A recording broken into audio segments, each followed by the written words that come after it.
Hi guys, this is Erica Weston with Fox Sports Midwest, and you're listening to my favorite St. Louis Blues hockey podcast, Let's Go Blues Radio.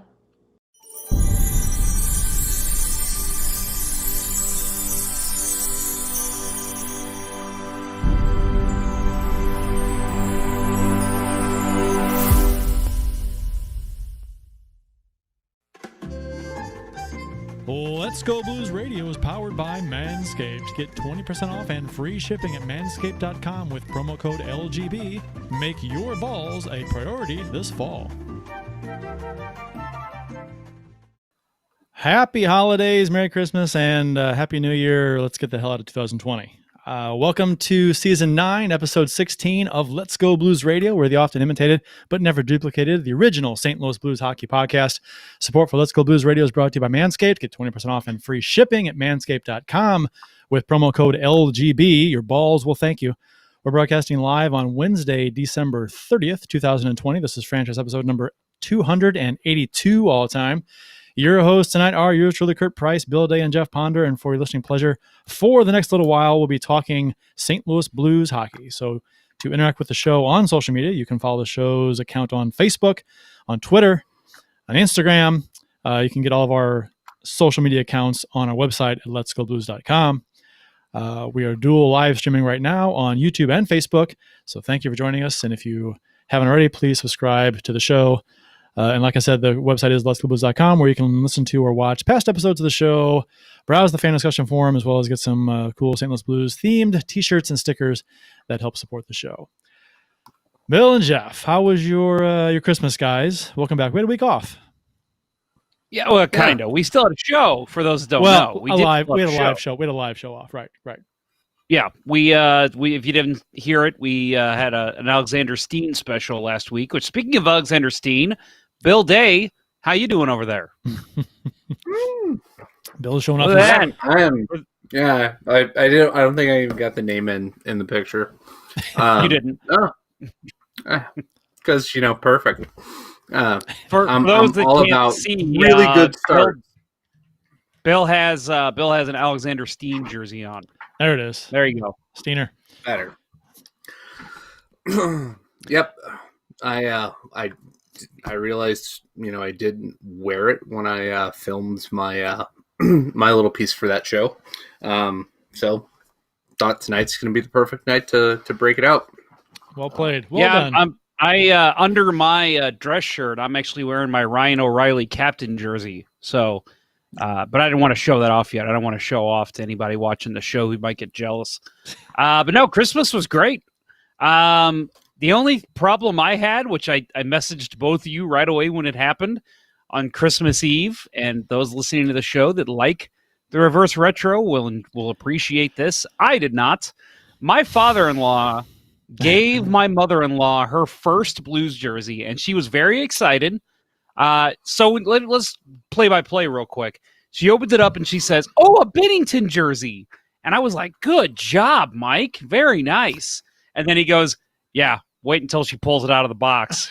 So then she pulls it out of the box, and it's the reverse retro, the red. And I just was like, no. So and when the first thing I did was message both of you and said, "Guess what my father-in-law just bought." So when he said wait until she pulls out of the box, was he expecting you to be excited about it, or was it more of a... No, he knows I hate those jerseys. Oh, okay, gotcha. Yeah, when it came out, I told him how much I hated it, and my mother-in-law was like, "I think they're kind of cool." And I'm like, "That's because you suck.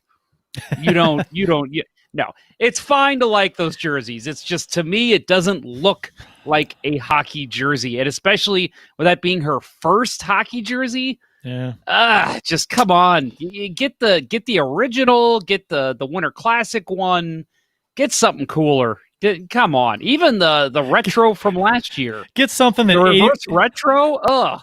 Get something that 80% of the fan base doesn't hate. Yeah. So I know that as soon as, we can start going to games, she's even said, like, "Oh, we're going to take the whole family. We're all going to go to a Blues game." And I'm like, she's going to wear that fucking jersey. And it's going to piss me off the whole night. Too much red. Anyway, any hockey-related stories from you two? No, not really. No, that was. I mean, I have. Well, I mean, I did get some hockey related gifts, so there's that. I guess so in the same vein as what your story just was. So yes, with the full gamut of no yes there. But yes. But speaking of gifts, why don't we open up the gifts that well, let's start off with. We want to start off with Jeff. You want to go with yours first? Why don't we just start with Curt, open your presents first. All right. So we all bought each other gifts. For those of you not okay, well, we kind of fucked Bill over. Bill had no idea this was happening. I want to. Yeah. Well, we didn't. Well, Jeff and I didn't know this was happening either. I went by and I dropped off I dropped off something at Jeff's house and Bill's house. I almost said Jeff and Bill's house like you guys live together. We used to. Yeah.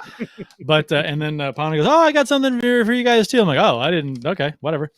So I had something for both of you that like I was planning on just bringing to you next time we did a show together. Okay. And I was All like, right. man, you know what? Once you dropped it off, I was like, that could be 6 months from now. So could be. I'm just gonna go ahead and bring it out to them. You live all the way out in South County. You live all the way out in Edwardsville. It's a whole 15 minutes away from Amy's house when I'm out there. So it's like you're like way far away.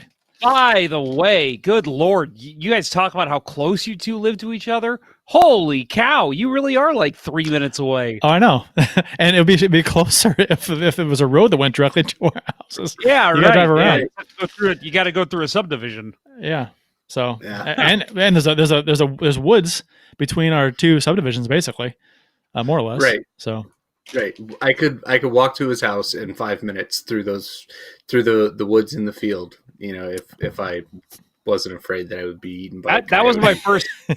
That That was my first time at Bill's house. So yeah, I drove to Bill's, then I drove to Curt's, and I was like, man, I mean, no wonder Bill always used to go over to Curt's. is this an open the gifts at the same time kind of a thing, or is this No, something? I say Curt, just one open at a your time? present first. We'll do I Bill. want to draw attention to on the camera to the fine wrapping job that Jeff did here.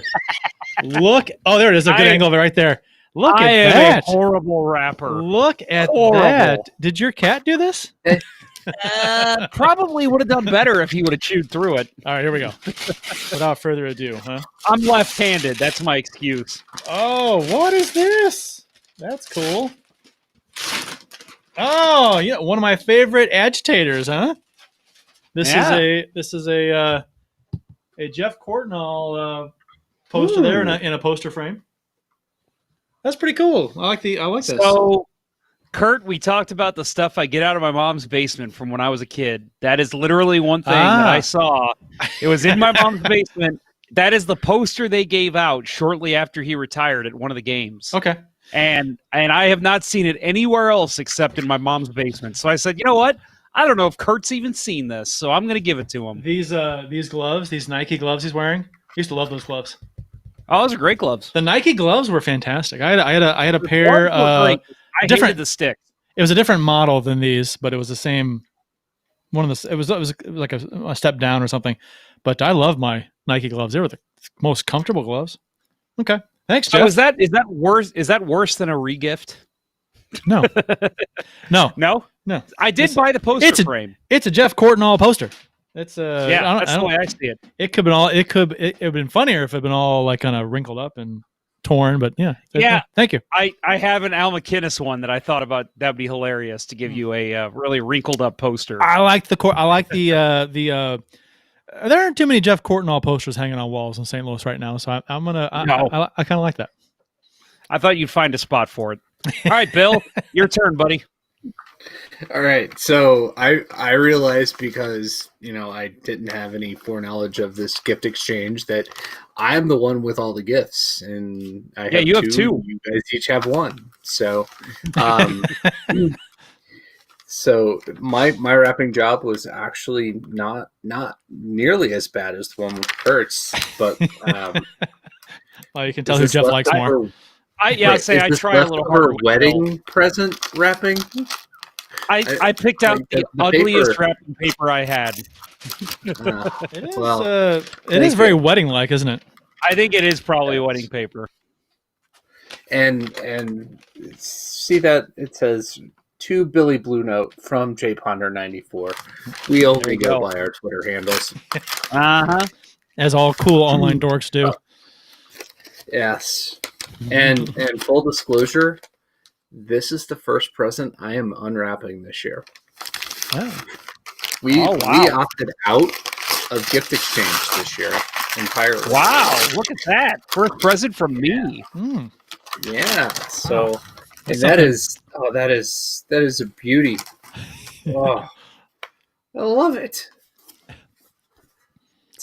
I can't see the glare. What is that? Is it? A little bit of a Oh, glare. nice. Tilt it. Tilt it a bit. Yeah. Bill, tilt it. There you go. Yeah, There you yeah. go. There you go. Like that. Yeah. It's a black and white Jacques Plante framed photo there. That's cool. Yeah, I Love that. actually sent that to you guys a couple months ago, and I said, "Look what I found in my mom's basement. This has Bill written all over it." Ah. So there you go, Bill. Another piece of crap from my mom's basement. No, that one was actually in its original packaging still. I had to buy the frame, but that one, like, I don't think I ever hung up. I think I just bought it and stuck it somewhere and forgot about it. Okay. That is excellent.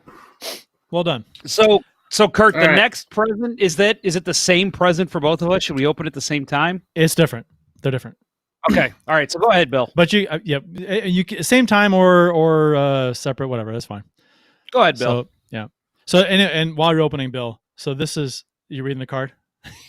I am. It's Season's greetings from the Solomon family. Yeah, that is. I had to save that. That's fantastic. It's the very first Solomon's greeting card after they bought the Blues. So 1968, either 67, I guess it was. So 67. yeah. So that's anyway. The story behind these two gifts are the story behind your gift, Bill, is that Amy got me. Is it open? No, not yet. Okay. I'm just checking. So Am this I is good from to go? this is Am I from good to Amy. go? Amy said she wanted credit for this, for part of this. Go ahead. Yeah. Alright. Yeah, because If it's good, she gets full credit. well, she probably deserves full credit for this. She deserves 90%, actually all credit for this. Ooh. Oh yeah. So that's a Stephen Walden print, Hold it up. and it's got the 3D Hold glasses on. with it. No. There's a process here. There's Okay. a process. All right. Sorry. Good Lord. First, I Yeah. have to put on my 3D glasses. Oh my. You should wear those the rest of the show. I think I will. You're gonna Like do Like that. the guy Get in. from Back Like- to the Future. Yes. Yeah. Oh wow, that is sweet. Oh, it's one of those. That's cool. Yeah, it's Stephen Walden does the very colorful 3D prints, right? 3D paintings. So that's the and I figured that was a good one for you, Bill, because it was Blues Montreal, Blues right? versus Montreal. Yeah. That is 67. that's awesome. I have that. I have 68. that photograph several places. So do I. So yeah. So do I. that is. It's a pretty That's it's a pretty good photograph, pretty popular. So anyway. Yeah. And so Jeff, right. your turn. First of all, I want to add that Curt's daughter, you said it was Zoe, right? Yes. Zoe made us these? Yes. Zoe made us these wonderful cookies, and I had one earlier. I know Bill had one. We're not going to get it on the show, so that way we don't get yelled at by people on Apple Podcasts.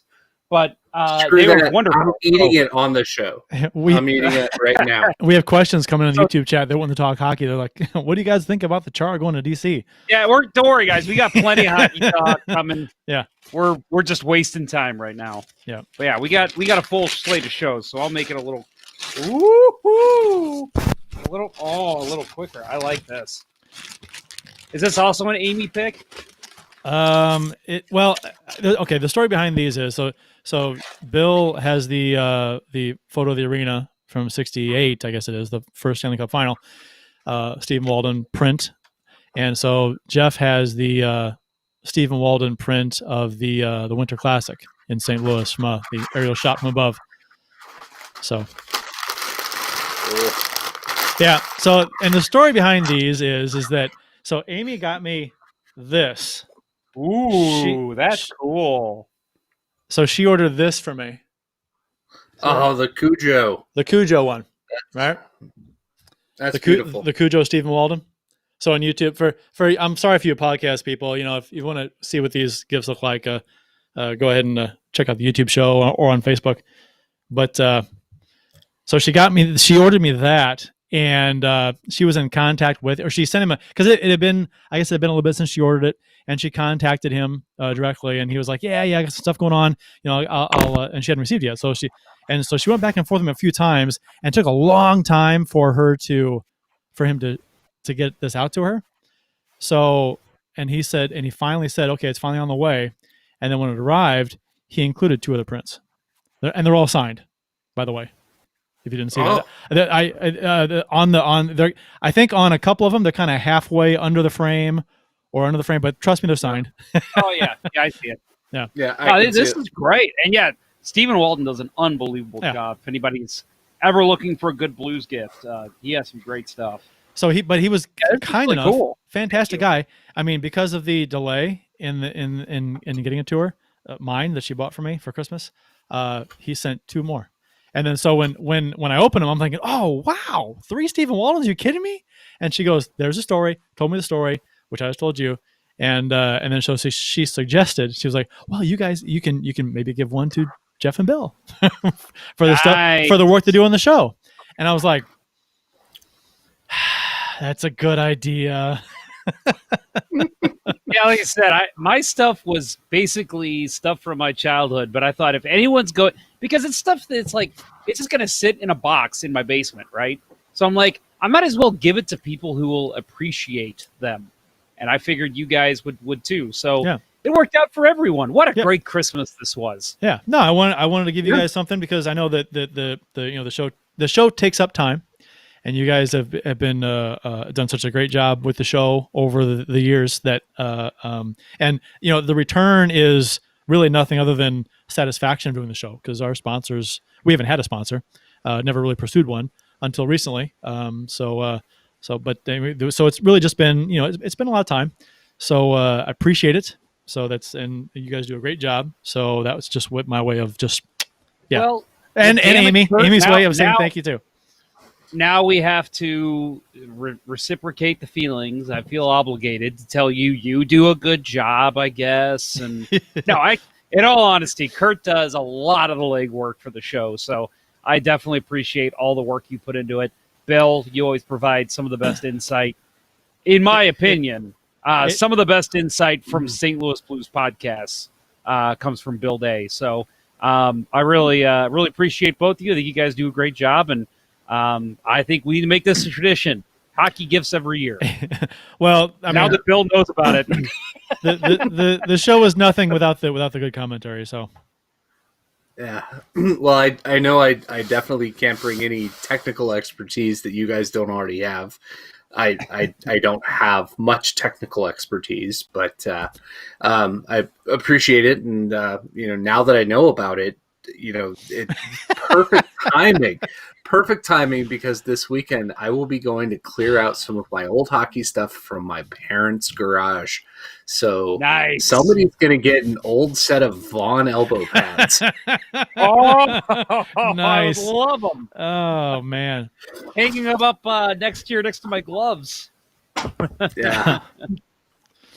Real quick, I want to get to some comments. Cameron Smith over on Facebook, which that's a new listener, I believe, at least on live listener. LGB, wearing my Hockey Fights Cancer jersey and watching live from Pensacola, wife's hometown. Woo, Kentucky. Ice Flyers hockey on Hockey TV.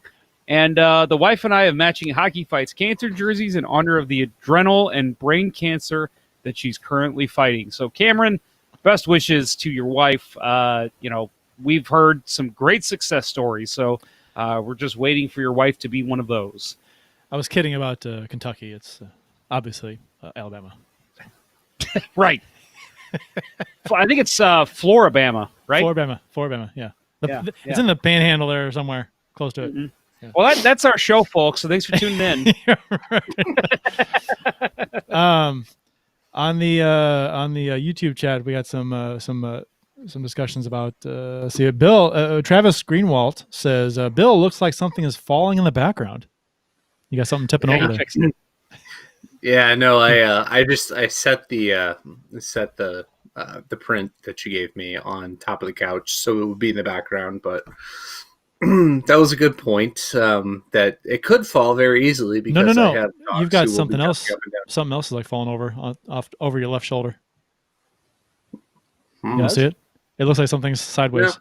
Is it supposed to be that way? Yeah, the Blues flag. I think it's supposed to be. Oh, it's a flag. Yeah. I couldn't see what it was. Yeah. Okay. Yeah. Okay. Never mind. Yeah, So, it's a blues flag. we're Yeah. good. We're good.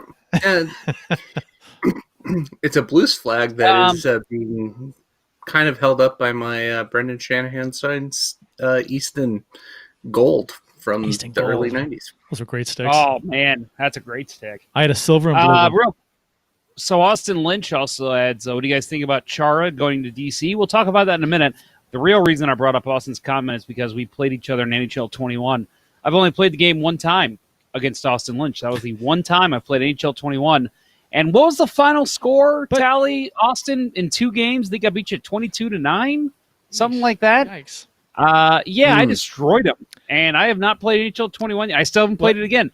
Tell you what, Austin, if you want to play me for a second time and see how you fare, I'm guessing it's still going to be pretty bad. I mean, that's a pretty lopsided score. Was he the Hawks? Let's see. He was Tampa both joke. games. First game, I was Washington. Second game, I was Vancouver. Yeah. That's but the no, Patterson sucks comment. Yeah, I made a comment about Or Pedersen Pedersen. being a whore, and he thought it was Pedersen. hilarious. Because, Pedersen, I think he lost the puck at center off trying to make a deke, and I yelled, "Pedersen, you whore!" And he just thought that was hilarious. Austin Lynch says, let's play after the show.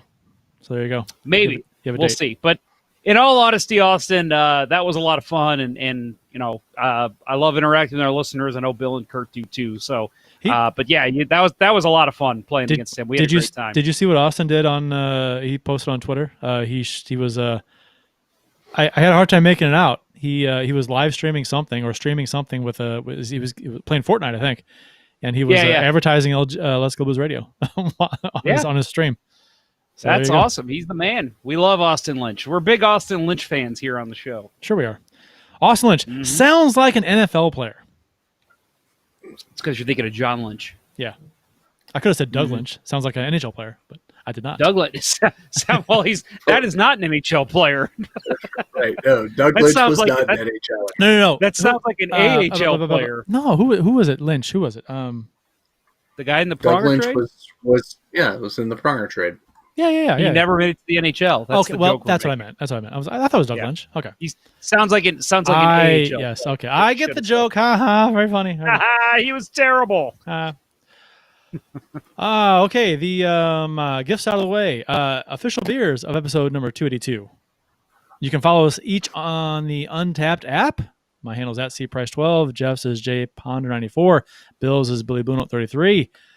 Bill, what you drinking this evening? It's you like eighth of a glass left there. Yeah, I've been going at it hard. It's now tell us about your beer. Dogfish Head, costumes and karaoke. Okay, I have a. What is the most unappealing name of a brewery? Dogfish Head. Dogfish Head. That is disgusting. There's is Muse Drool is the beer, right? Right. Drool? It's Big Sky Brewery. Yeah. Big Sky. That's right. Okay.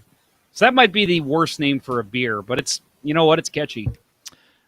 I mean, it gets me thinking. But I don't think I've ever had. That's not true. I think I've had one. I don't know what it was, but I remember drinking one years ago. It was the Dogfish Head, and I remember thinking, what a weird name for a brewery. It's not appealing at all. It's kind of gross. Yeah. It's in one of the oldest craft breweries based out of Delaware. So I can't say everything I've had by them, but I've had quite a few from them, and by and large, I really enjoy the stuff they put out. I know that they're 120-minute IPA, 160-minute IPA, like that series is sought after. If you're an IPA fan, which of course, Curt, we know that you are not. That's, I mean, in the right mind. Yeah, Can't no, be, this, right?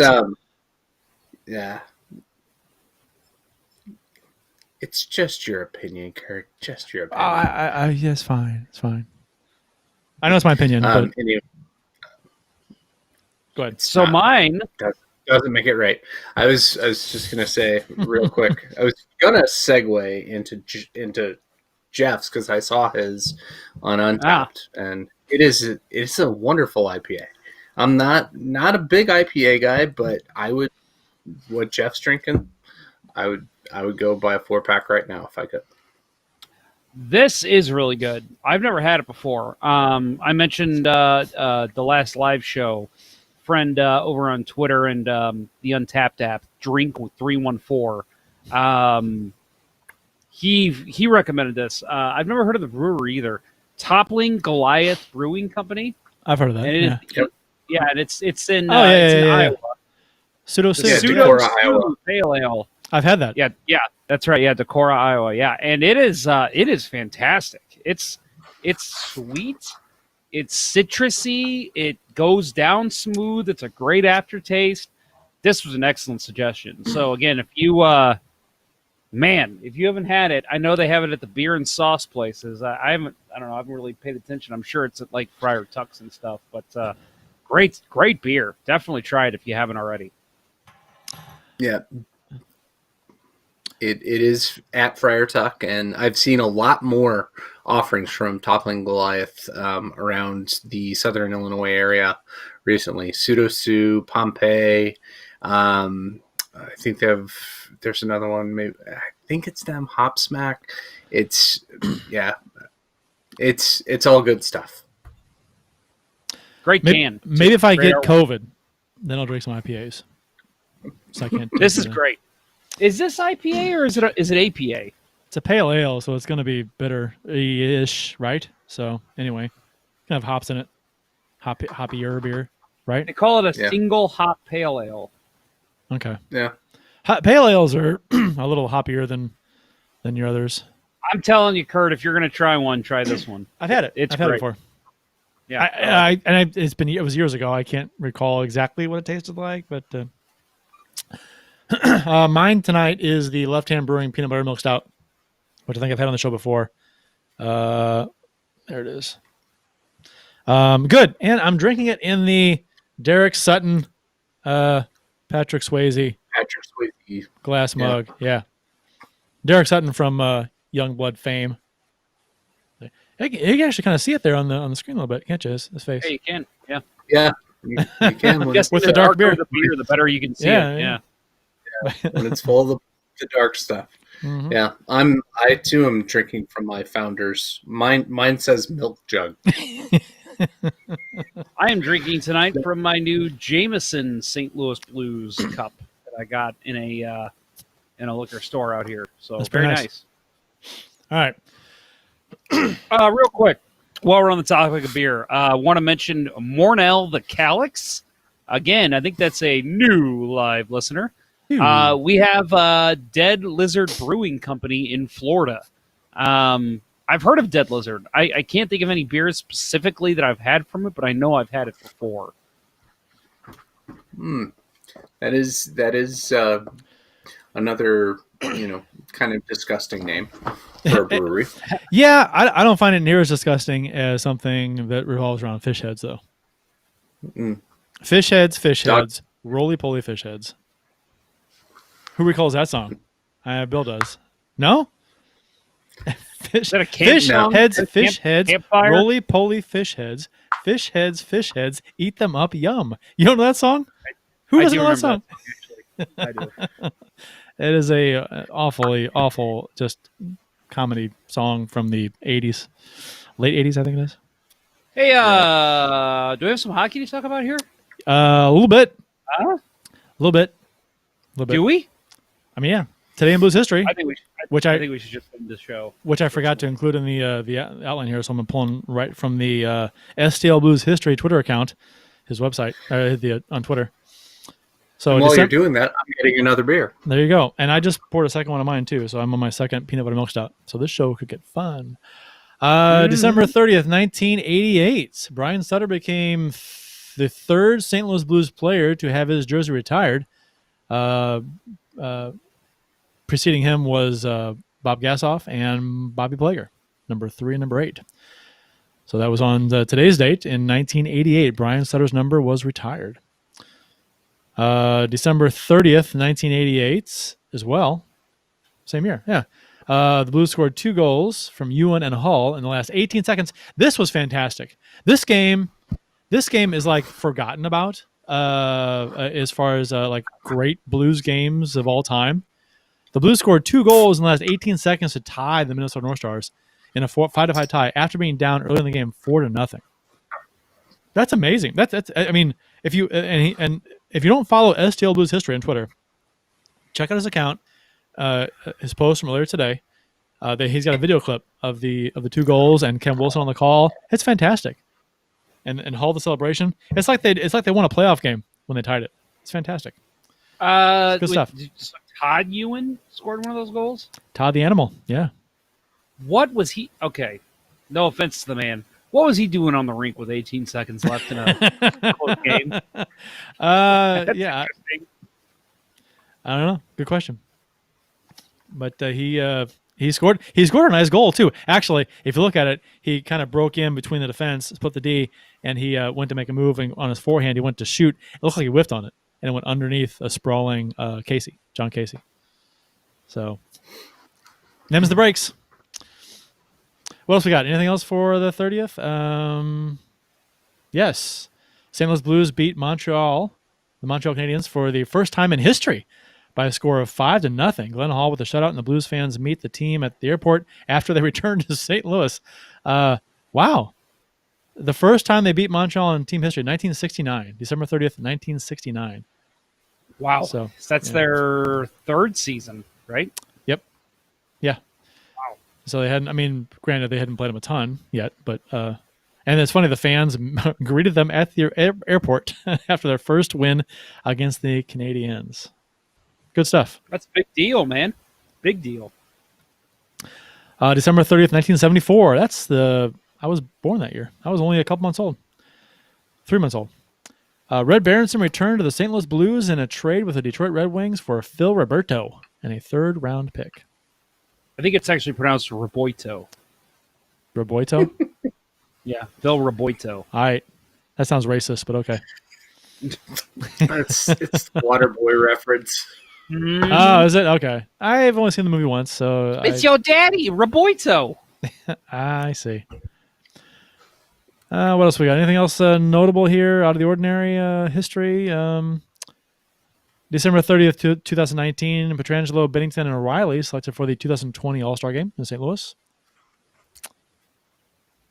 David Perron was added later, for those who may not remember. Yes, right, correct. December 30th, 1999, Pierre Turgeon set the St. Louis Blues record for consecutive games with an assist in 12 straight games. And the record still stands today. Al McKinnon scored... is hard.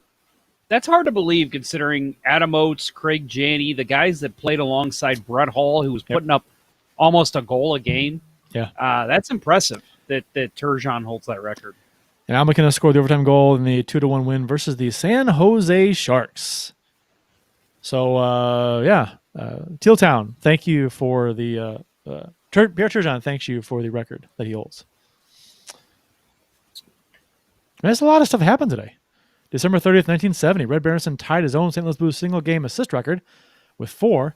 He had 5 points, 1 goal, 4 assists in the Blues' 5-2 win versus the Reds' favorite team to play, the Philadelphia Flyers. Man, wins against the Flyers were hard to come by back then. Holy shit. Oh, yeah. Actually, this was before they won their cups, so... Still a good team, though. Yeah.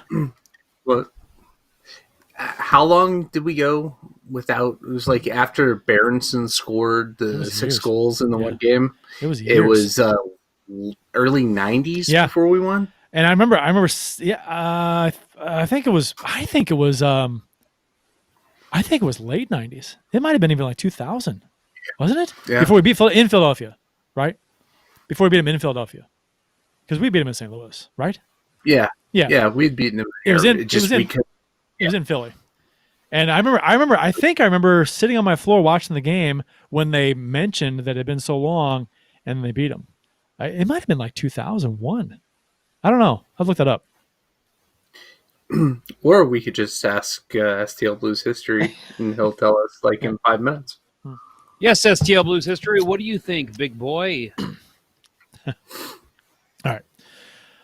Oh, I can't read this. More Neely the Calyx on YouTube. YouTube chat says, "Eat them up, yum." Yeah, so they're familiar with the Fish Head song. Well, yep. And Marshawn, we got a Doug J. Does that name sound familiar to anybody in the Facebook group? Doug J. No? No. Doug J. His comment is, Zed is not dead. Zed's not dead. Remember Zed? From Pulp Fiction? No, I'm saying Zed from he used to come on in our show when we used to open it up to listeners. Oh, yeah. Yeah. Yeah, wow. It's Zed. Good to hear from you again, Zed. I'm sure I made the Zed from Pulp Fiction joke before then. Yes, you have. Rapid fire tidbits from around the NHL. After 14 seasons in Boston, 43-year-old Zdeno Chara signs with the Washington Capitals today. There's a 1-year deal for $975K. Not much more than minor leaguers make. Petro and so this is interesting. Pietrangelo and Chara, both captains from the 2019 Cup Finals teams, are now playing for the 2 Cup Finals teams from 2018 in the Capitals and the Knights. That was an interesting signing. I didn't expect that. I thought if he signs anywhere, it's going to be Boston.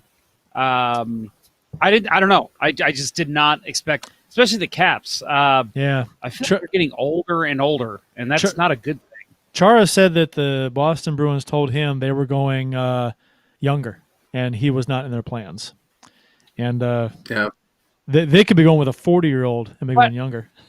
But I thought with Krugel even, maybe they'd say, okay, Zdeno, you got one more year in you, we could use you. And it's only, you'd think he would have signed for Boston for the same number, right? I mean, less than $1 million, they could have had him. It's interesting. I don't know. I guess they wanted that money for something else. I haven't looked at their how close they are with the cap, but I don't know how much Chara has left, but wow, that's just a big. I mean, he's 43 years old. My God, he's still. I don't think he's a number 1 anymore, but he's top 6. I think he still fits.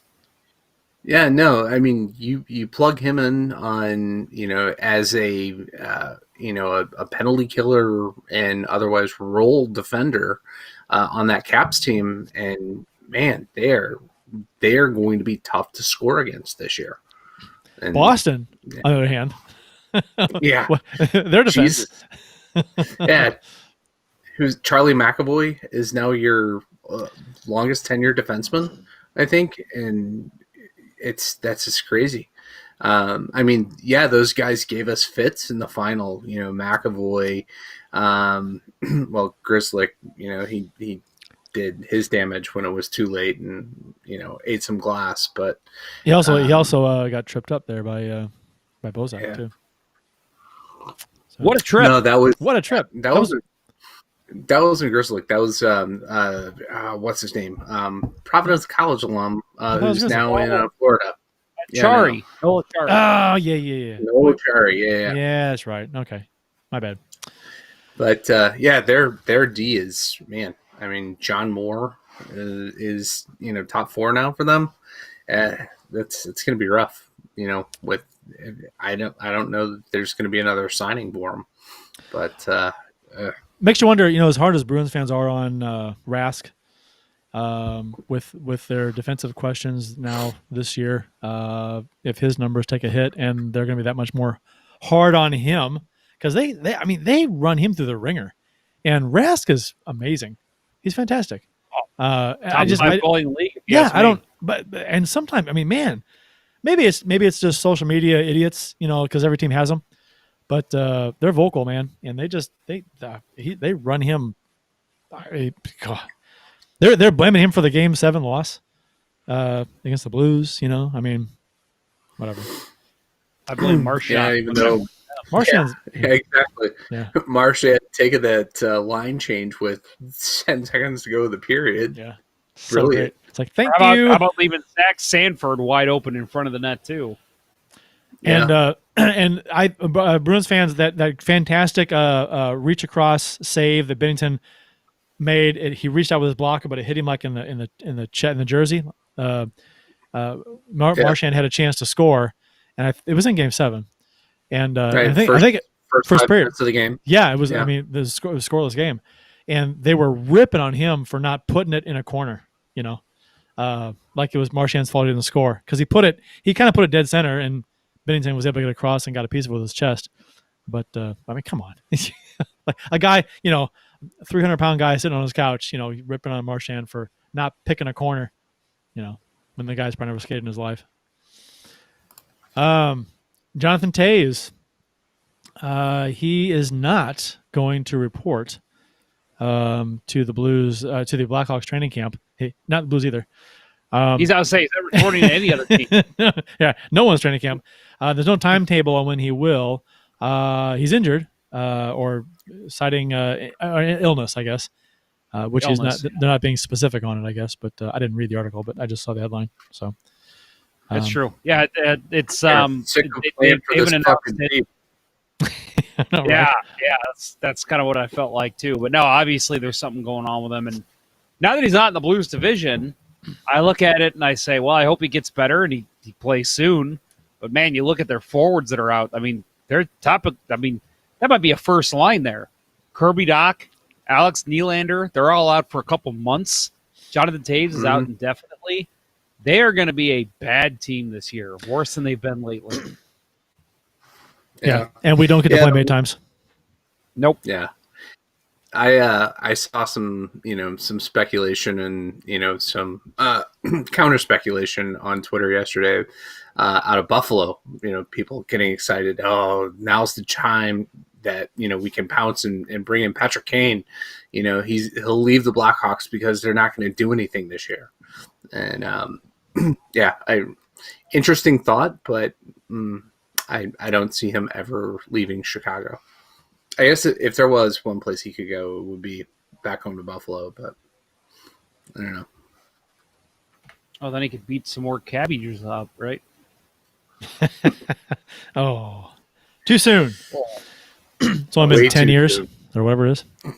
More than that, right? It's too soon for the other thing that we still talk about too. But So, all right. Blues news. O'Reilly was named the 21st captain in Blues history. Yes, the 21st, not the 23rd.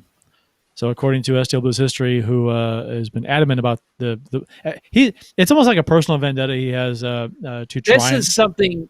Yeah. He's talked about this for years. I mean, honestly, as long as I've known him, and I've known him for a long time, he's adamant, and he's shown the proof. Oh, he's right. That Bob Plager and Frank St. Marseille were Frank never Saint Marseille. truly actually captains.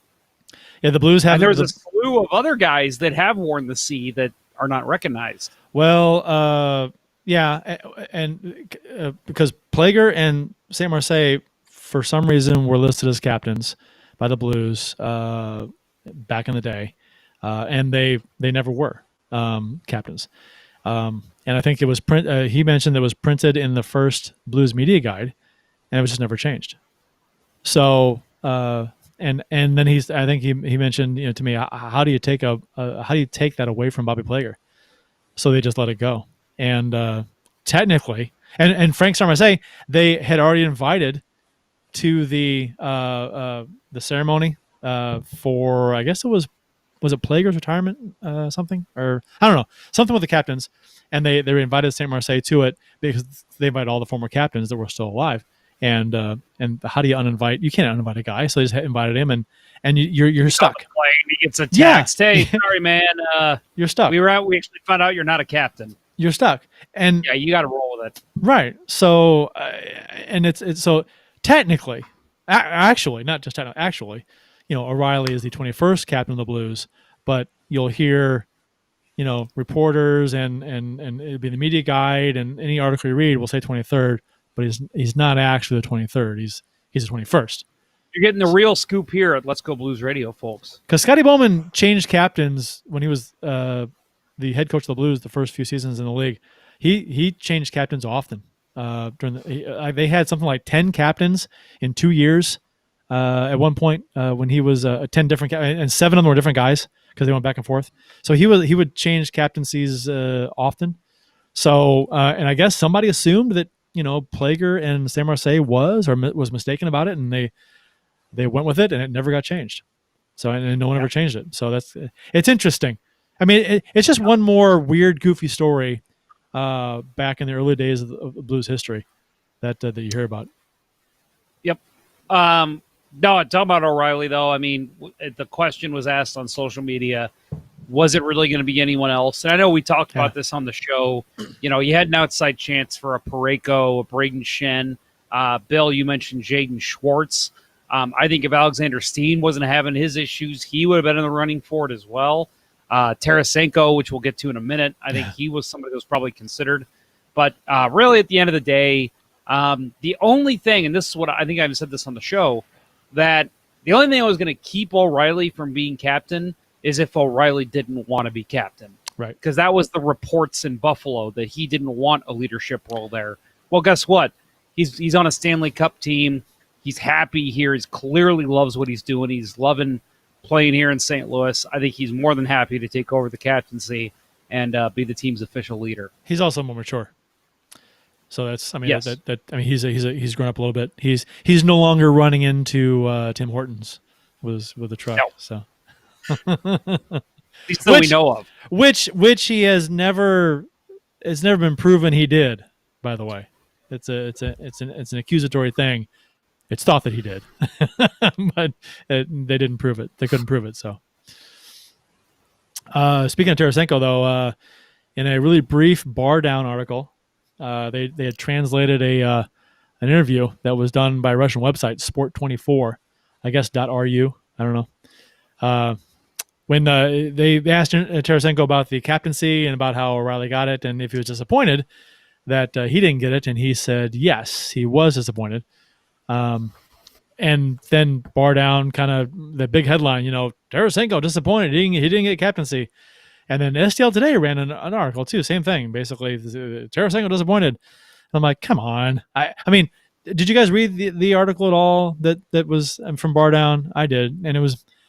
I mean, I didn't read I read the rough translation from Sport 24. I didn't get that he was. I mean, okay. First off, his English is not great, and the translation is not precise. But I'm not trying to make excuses for this whole thing. I don't care one way or the other.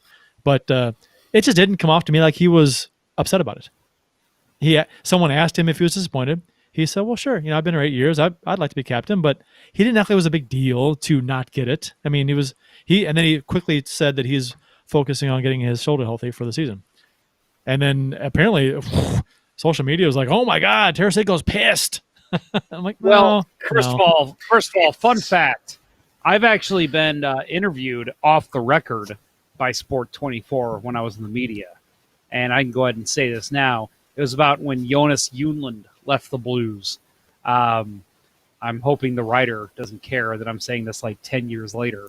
But anyway, so no, I Sport 24 from all accounts that I've seen is a reputable place for sports news in Russia. And they interview Russian NHL players a lot. I know Ovechkin's been in there before. And I think, again, like you said, that's the issue with translation. We see it all the time. It's lost in translation. I think, yeah, maybe there is a part of him that says that. But I've got to ask you guys this question. What if Tarasenko comes back in the bubble, dominates, and the Blues, let's just say, make it to the third round because Tarasenko is just lights out, scoring goals nonstop, and he's healthy, ready to go for this season? Do you think there's a change in who gets captain, or do you think the injury played into it? I mean, to remove the C from O'Reilly, I don't. He'd have to run into 3 or 4 Tim Hortons for that to happen. You wouldn't remove it. I'm saying, would he have gotten it over O'Reilly? Right. If he had gotten into the bubble and stayed healthy. Yeah. I see. Yeah. No, absolutely. No, absolutely. I think that there's a longer conversation about it, but there's no way in hell that you're going to give the captaincy to a guy who's going to miss the majority of the season. I mean, it absolutely played into it. There's no way it didn't. And I think it would have been, I could see Tarsenko being the captain of this team. I could totally see O'Reilly saying, "Yeah, I'll wear the A. I want to be part of the leadership group." But it's. I think the Bar Down ran that. It's clickbait. It works. Sure. It's got us talking about it. But it's probably not that big of a deal. No, as it's not as big as it got blown up, on Twitter to be. So, I was disappointed to see Jim Thomas because he wrote an article about it in the STL today talking about basically the same headline that Bar Down had, that Tarasenko was disappointed, and technically, that's what he said. But reading the article, I mean, it's hard to judge tone and attitude on via text. But I mean, I read the article. I just didn't see it. I didn't see the controversy there, that the clickbaitness that people were trying to get out of it. I didn't see it. So it's not. I think I don't. And actually, to what Bill was saying. I think maybe there would have been a longer conversation, and what you said, Jeff, about would Tarasenko be captain material. I just don't think he's for some reason, I just don't think he's a captain-like player to me.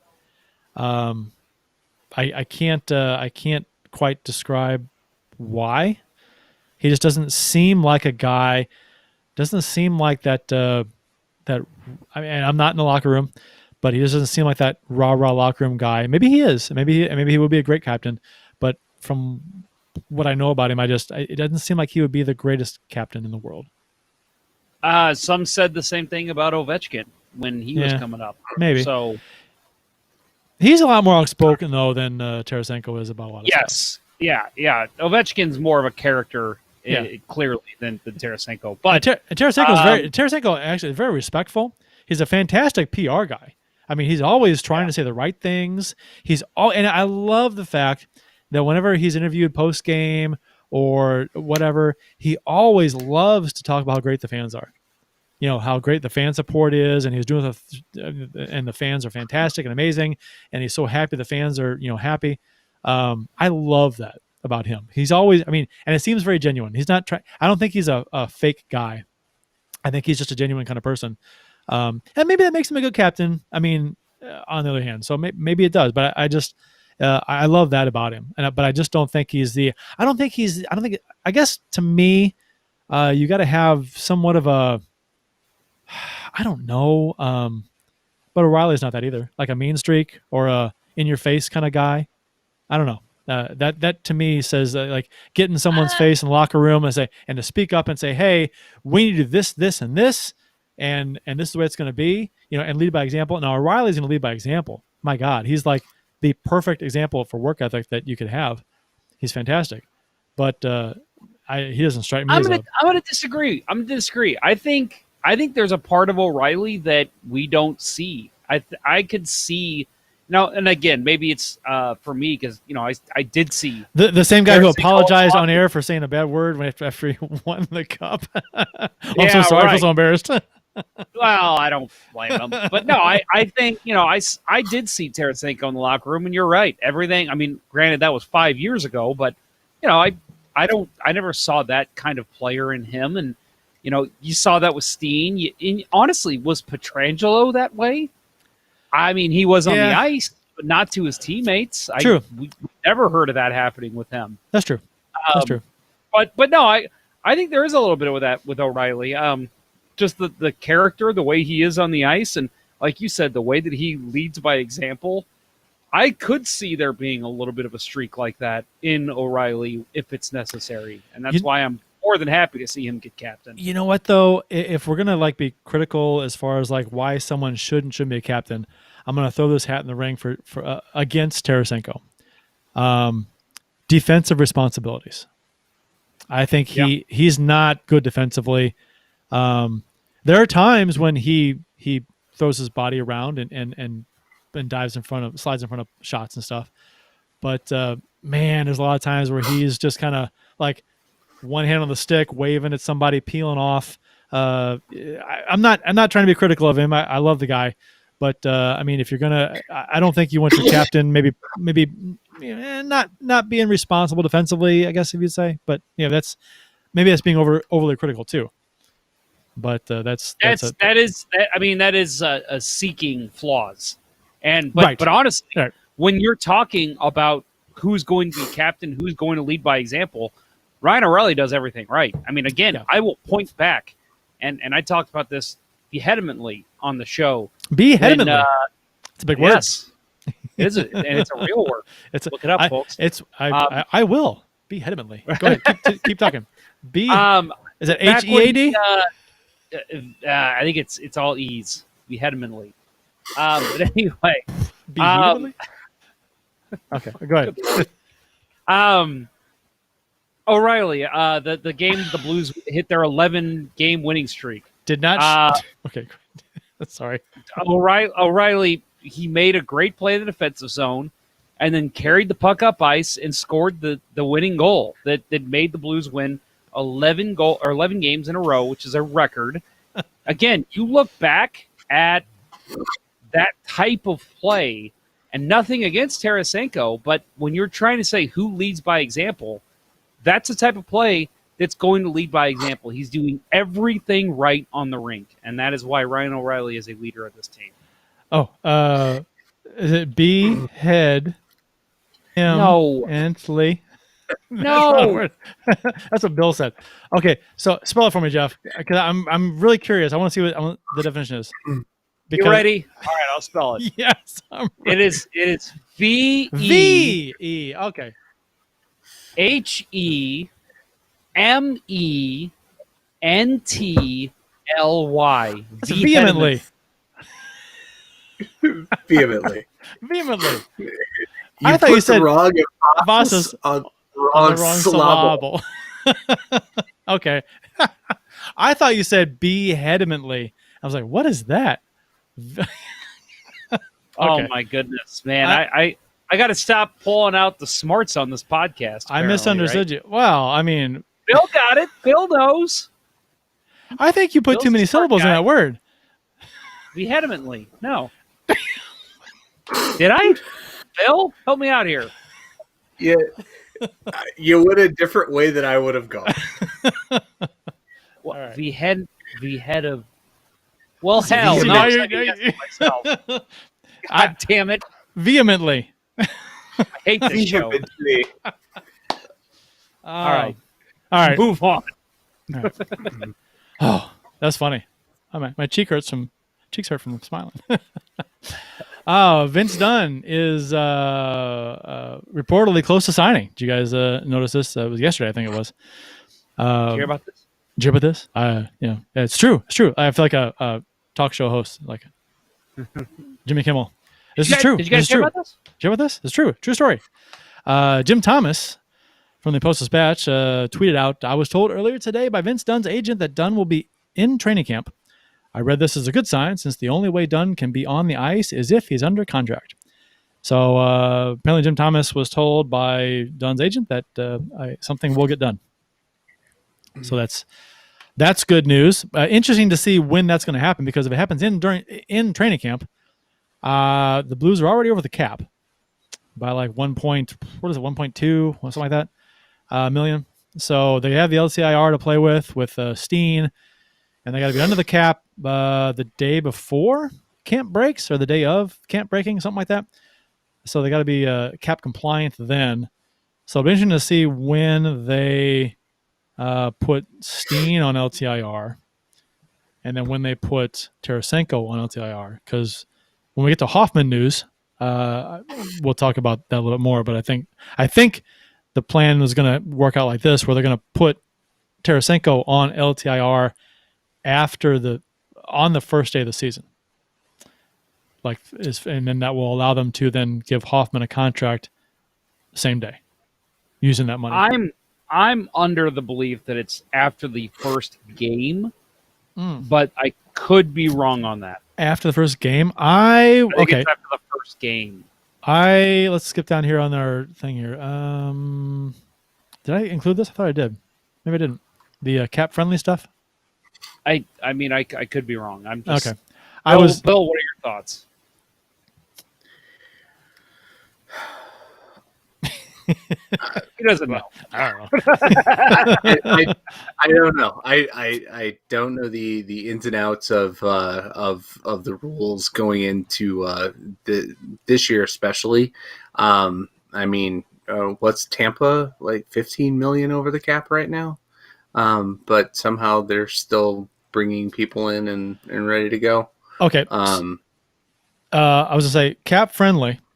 One of the options that they said the Blues have, and we're kind of getting ahead of ourselves here, but this is fine, to sign Dunn and then build out a 23-man roster as close to 87.25 as possible, then place Steen on LTIR on the last day of training camp to cover the amount that are above 81.5 million to be cap compliant.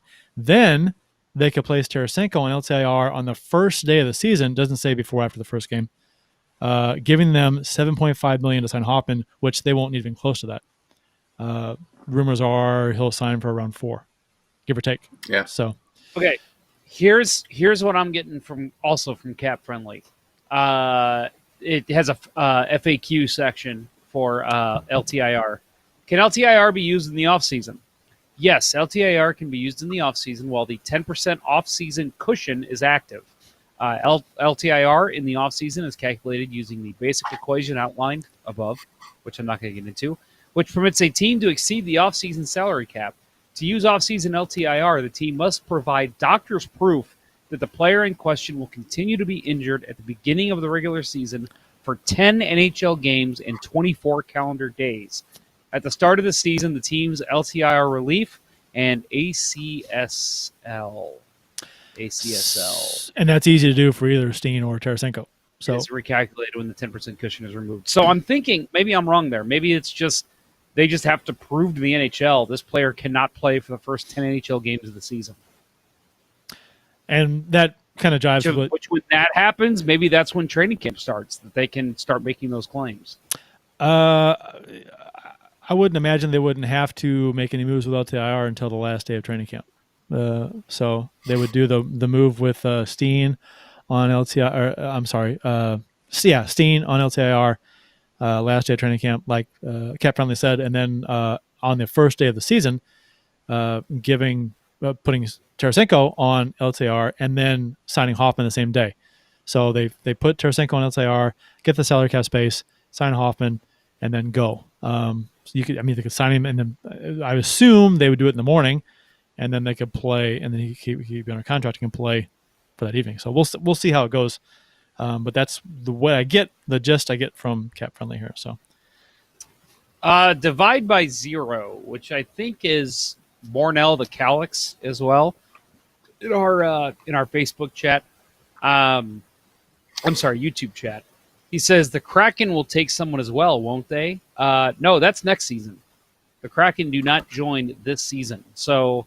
The Blues are going to need to figure this out before the season starts. Yeah, and I think, I would imagine they have it already figured out what they're going to do. I'd imagine there's already a deal in place with Hoffman to do what they're going to do, and they know. I mean, I don't think that they're still deciding what to do. I guess they are in a way, because Dunn hasn't signed yet, so maybe that's still under negotiation. But according to what all the cap figures, the Blues have plenty of cap space because of LTIR for Steen and Tarsenko. So they have like $13 million to work with, and they're only going to use like 5+ of that, something like that. So they'll have plenty of space. So 2020-2021 NHL season will start on January 13th. Training camp for non-playoff teams is December 31st. Training camp for playoff teams, is January 3rd. Trade deadline is April 12th. So we're going to be playing what? A couple of months before we start talking about trade deadline, which would be weird. 56 games. It's the same way. It's the same way with the lockout shortened seasons. Yeah. It was like 10 games, and all of a sudden you're talking about trade deadline. Yeah. So get out of the gates fast, because if you're struggling over the first 20 games, you're like, we can't have a Blues season the first half of 2019. Can't have one of those because we'll be selling players. 56 game season has been determined. It's set. Divisional games only. We're in the West, obviously. That's old news. St. Louis, Minnesota, Colorado, Vegas, San Jose, LA, Anaheim, and Arizona. So we'll play everyone in the division 8 times. Each team will be given a taxi squad, which, for those who don't know, it's 4 to 6 players that will practice with the team. Minimum of 4, max of 6. One has to be a goalie. If on the 23-man roster there is not 3 goalies. So if you carry 2 goalies on the 23-man roster, which every team does, you have 1 goalie on the taxi squad, which will act as the e-bug as well.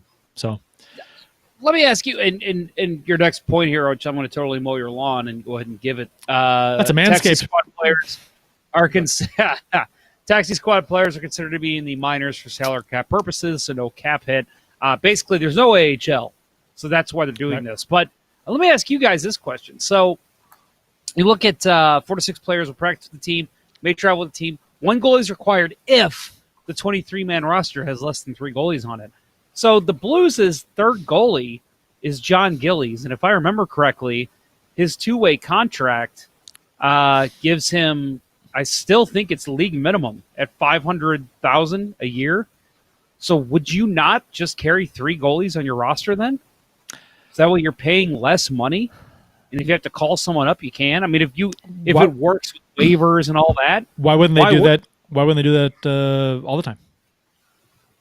Well, all the time's different because you don't want to take up a roster spot because if somebody gets hurt, then you got to call up someone from the AHL. Maybe there's a chance they don't make it in time for the game. But with a taxi squad, they're literally traveling with you and they're there. So what's the difference? To call up somebody from the taxi squad, though, they have to pass through waivers. So, but the Blues have a number. Yeah, the Blues have a number of guys who are waiver exempt, so they can't be claimed, so they can open down. But Kyrou, Kostin, Brunovich, Mikkola, Hoffer, they're all waiver exempt. So that's what I'm saying. So why would you not put John Gillies on your roster and then put Jordan Kyrou or Klim Kostin on your taxi squad? Well, I think you're probably going to see a lot of maneuvering like that, right? You're going to, especially in this whole idea of a taxi squad. You have to wonder how, if the Blues were big proponents of it, given that we just fucking relocated our minor league affiliate to Springfield, Massachusetts, and most of our games are on the West Coast. So there's 3,000 miles between the two where we're going to be. Yeah, that sucks. So I think if anything, that the Blues are going to be likely to test the water with how do you maximize and how do you what is the best approach for having these players on the taxi squad. And the biggest worry I have is you can't go into this thing assuming there's that everybody's gonna stay healthy, because you could wind up making a bad decision, and screwing yourself. Say Bennington, pulls a groin, and then you've got your designated spot. What happens? Are you able to bring somebody else in to be on the taxi squad if you have to bring Gillies up to you can you can rotate players to and from the AHL rosters to the taxi squad, but they have to pass through waivers to do that. And they could be waiver exempt. I don't know. It depends on what player you're talking about. But if they're waiver exempt, it's fine. Whether they couldn't be claimed, but some aren't. So it depends who you want to bring up. I have to assume, Bill, you're talking about goalies being called up. What if because I think you're still going to have the emergency call-up situation because there are going to be goalies. I think John Gillies applies. He would have to pass through waivers. But I think if Binnington tweaks his groin the day of a game, at the morning skate, they're going to say, we need a backup. John Gillies is our only option. It's an emergency call-up. So I think you're still going to have those situations. But everything else, there's going to be some weird shifting of the cap this year. I think you might see some teams carry with 3 goalies. Gillies is not waiver exempt, so he could be claimed if they move him around. Yep, up and down. So right, so and you have to think he's the guy that's going to be taxi squad because you want your younger guys getting getting game time and not just they're not playing though. Chirping around until February. They're going to start. AHL starts in February 5th. Mid-February. Okay, February 5th. Yeah. Yep.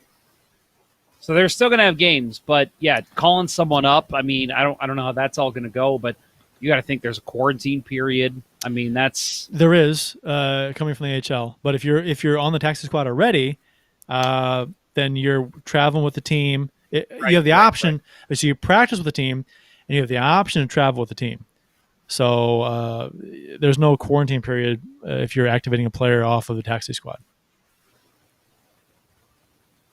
So, but if you're calling somebody up from the AHL to go to the taxi squad, then there is a quarantine period that you got to go through. I assume 2 weeks. Jeez. This is going to be interesting because this is not a highly confined sanitary bubble situation like we had in the playoffs last year. This is going to be a little more, there's more traveling. There's no bubbles, not really. So it's just aside from your own division, and you're still traveling, playing different arenas and stuff. So someone's going to get it. Some players are not going to be able to play on certain nights. And the NFL had it happen. Who was it? The Broncos they didn't have any quarterbacks.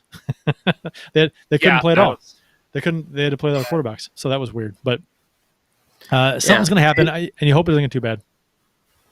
Yeah, and the one good thing about this, from a timing perspective, for the NHL is they're starting after Christmas.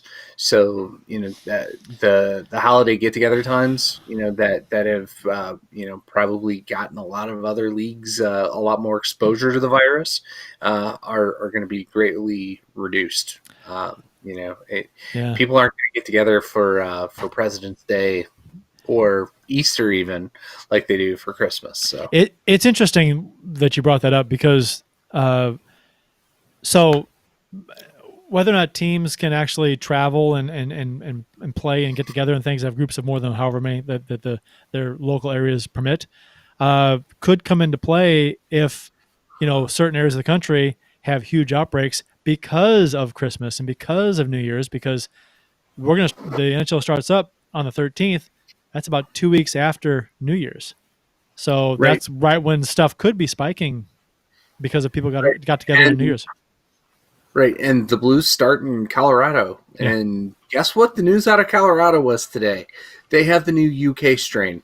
Yeah, I saw that one person, right? So, yeah. But it's there. If one person has it, 50 have it, yeah. 100 have it. Yeah, right. So that's, Oh, what a mess. Okay, so who's going to be on our taxi squad? So do you Costin's playing in the KHL right now. So you think Kyrie's going to be if he doesn't make the roster, right? So he's going to be on the taxi squad, you figure, because he's waiver exempt. Costin's waiver exempt, Perunovich waiver exempt, Mikula waiver exempt, so is Hoffer, goaltender. So would you bring in Kostin, for example, to be on the taxi squad? He's playing in the KHL, getting games in. But then again, if you need a player, he's played 20 some odd games already in the KHL. Granted, he just scored his first goal the other day, so he hasn't been playing that well offensively. Well, it's an interesting question because do you go, because again, you've got your AHL team starting in February. So do you fill your taxi squad with veterans, guys that you don't care if they're not getting time to further development? Or do you go with guys that you're like, this guy will help the team if we bring Kairu is a guy, Kostin too. Examples, Perunovic. These guys are like guys you'd want to get in a normal situation, in a normal NHL season. You'd say, yeah, our first call up on defense is going to be Scott Perunovic or whoever it's going to be. Yeah. But this year, it's a different situation. So do you fill your taxi squad? And again, that's going to be another fun thing to watch with NHL teams. Do you fill the taxi squad with veterans, guys that can step in and play in a last-minute notice, or do you go with the guys that you want to see get NHL time, or do you let those guys play in the AHL? I think a lot of it has to do with who's waiver exempt and who isn't, because anybody who you bring up from the taxi squad has to pass through waivers. And there was a comment in the YouTube chat just now, it's a question, Wallman, whether or not they would put him in the taxi squad. He's not waiver exempt. He could be claimed. So if they do put him on the taxi squad, and they want to bring him up, then he'd have to actually, you know what? He'll be in camp. Wallman will. So on the last day of camp, if they want to put him on the taxi squad, he has to pass through waivers. So they're exposing him. So I don't know if they are concerned about losing him, but it's a possibility. So that's something you got to think about. Well, I think at this point it's pretty obvious that Wallman at the very best is going to be a 4 or 5 defenseman in the NHL, if that. So I think the way that you look at it is you say, okay, this is a guy that will probably get some NHL minutes. If we lose him, there's 30 other teams that are going to be putting defensemen on waivers likely. Right. True. So maybe we pick up another Jake Wallman. Well, here's the deal too with that though, is that if you put him on waivers, he has to clear. What was I going to say? God damn it. Lost my train of thought. Fuck. It was a good point too. Yeah. It's happened before. It'll happen again. It will. Yeah. I mean, looking at the players, that could make the taxi squad, if you're going to use that, the waiver exempt players, and I think Curt realized what his point was going to be. So hopefully I'm not going to steal his thunder here, but maybe you will. Go ahead. Please do. I think, the defenseman, the one defenseman that I would have on the taxi squad is Nico Mikkola. He's played in the big leagues and he hasn't looked out of place. He is waiver exempt too, so he'd be fine. Right. Yeah. He's waiver exempt. Some of the so we have Perunovic, Tyler Tucker, and Nico Mikkola are the 3 waiver exempt defenders. Mm-hmm. So you think you're going to have 2 defenders. I don't know a lot about Tyler. I don't know anything about Tyler Tucker. I would think you'd want Perunovic getting game time in the A this year, unless he's going to make the team straight away. If something happens and the idea of Vince Dunn signing breaks down, and now you need a left-hand shooting defenseman, mobile puck mover, he's your guy. I think he gets it over Jake Wallman unless Wallman has a great camp. But yeah, Anybody who gets claimed by another team, they can't put them on their taxi squad. On their squad, it has to be on their 23-man roster. So right. So I guess when you expose somebody, anybody that plucks them off of waivers has to deem them good enough to make their 23-man roster, so they have to play. Or at least, be on the roster. A healthy scratch in the press box, at least. I'm just going to give some advice to Bill here and also some listeners if they're interested. Season 8, episode 69, we talked about Tyler Tucker and the impressive reach that guy has made. He was a 7th-round pick, and the belief is that he is better than that now. He has really improved his game since being drafted by the Blues. If you're interested, Season 8, episode 69, we talked to Bernie Federko and somebody about Tyler Tucker. Marcus Boudelier of OHLnetwork.ca joined me, and we talked about Tyler Tucker. So if you are interested, seriously, in learning more about Tyler Tucker, he had some great insight on him, and very excited about the future of this kid because, 7th round pick, and apparently he really picked his game up after being drafted. Puckeye 14 in the YouTube chat says Puckeye 14 from the Teal Town USA podcast, friends of the show. Puckeye 14. When we discussed the Blues affiliate in Springfield, Massachusetts. So welcome to what the Sharks dealt with when we had our squad in Worcester, Massachusetts. So, or as some people like to say, Worcester, Massachusetts. Yeah, we had a team here. We had the Ice Cats in Worcester back in the day. Yep. And when we dropped them to go back to Peoria, that's when San Jose picked them up, which was the weirdest thing. Here's my taxi squad: Kyrou, Kostin, Prunovic, Mikkola. Isn't Hoffer the third string goalie on this? Hoffer. I mean, I keep saying Gillies just because he's got slight NHL experience. But I guess Hoffer is probably next in your depth chart. Gillies is also, he can be claimed. So there's that.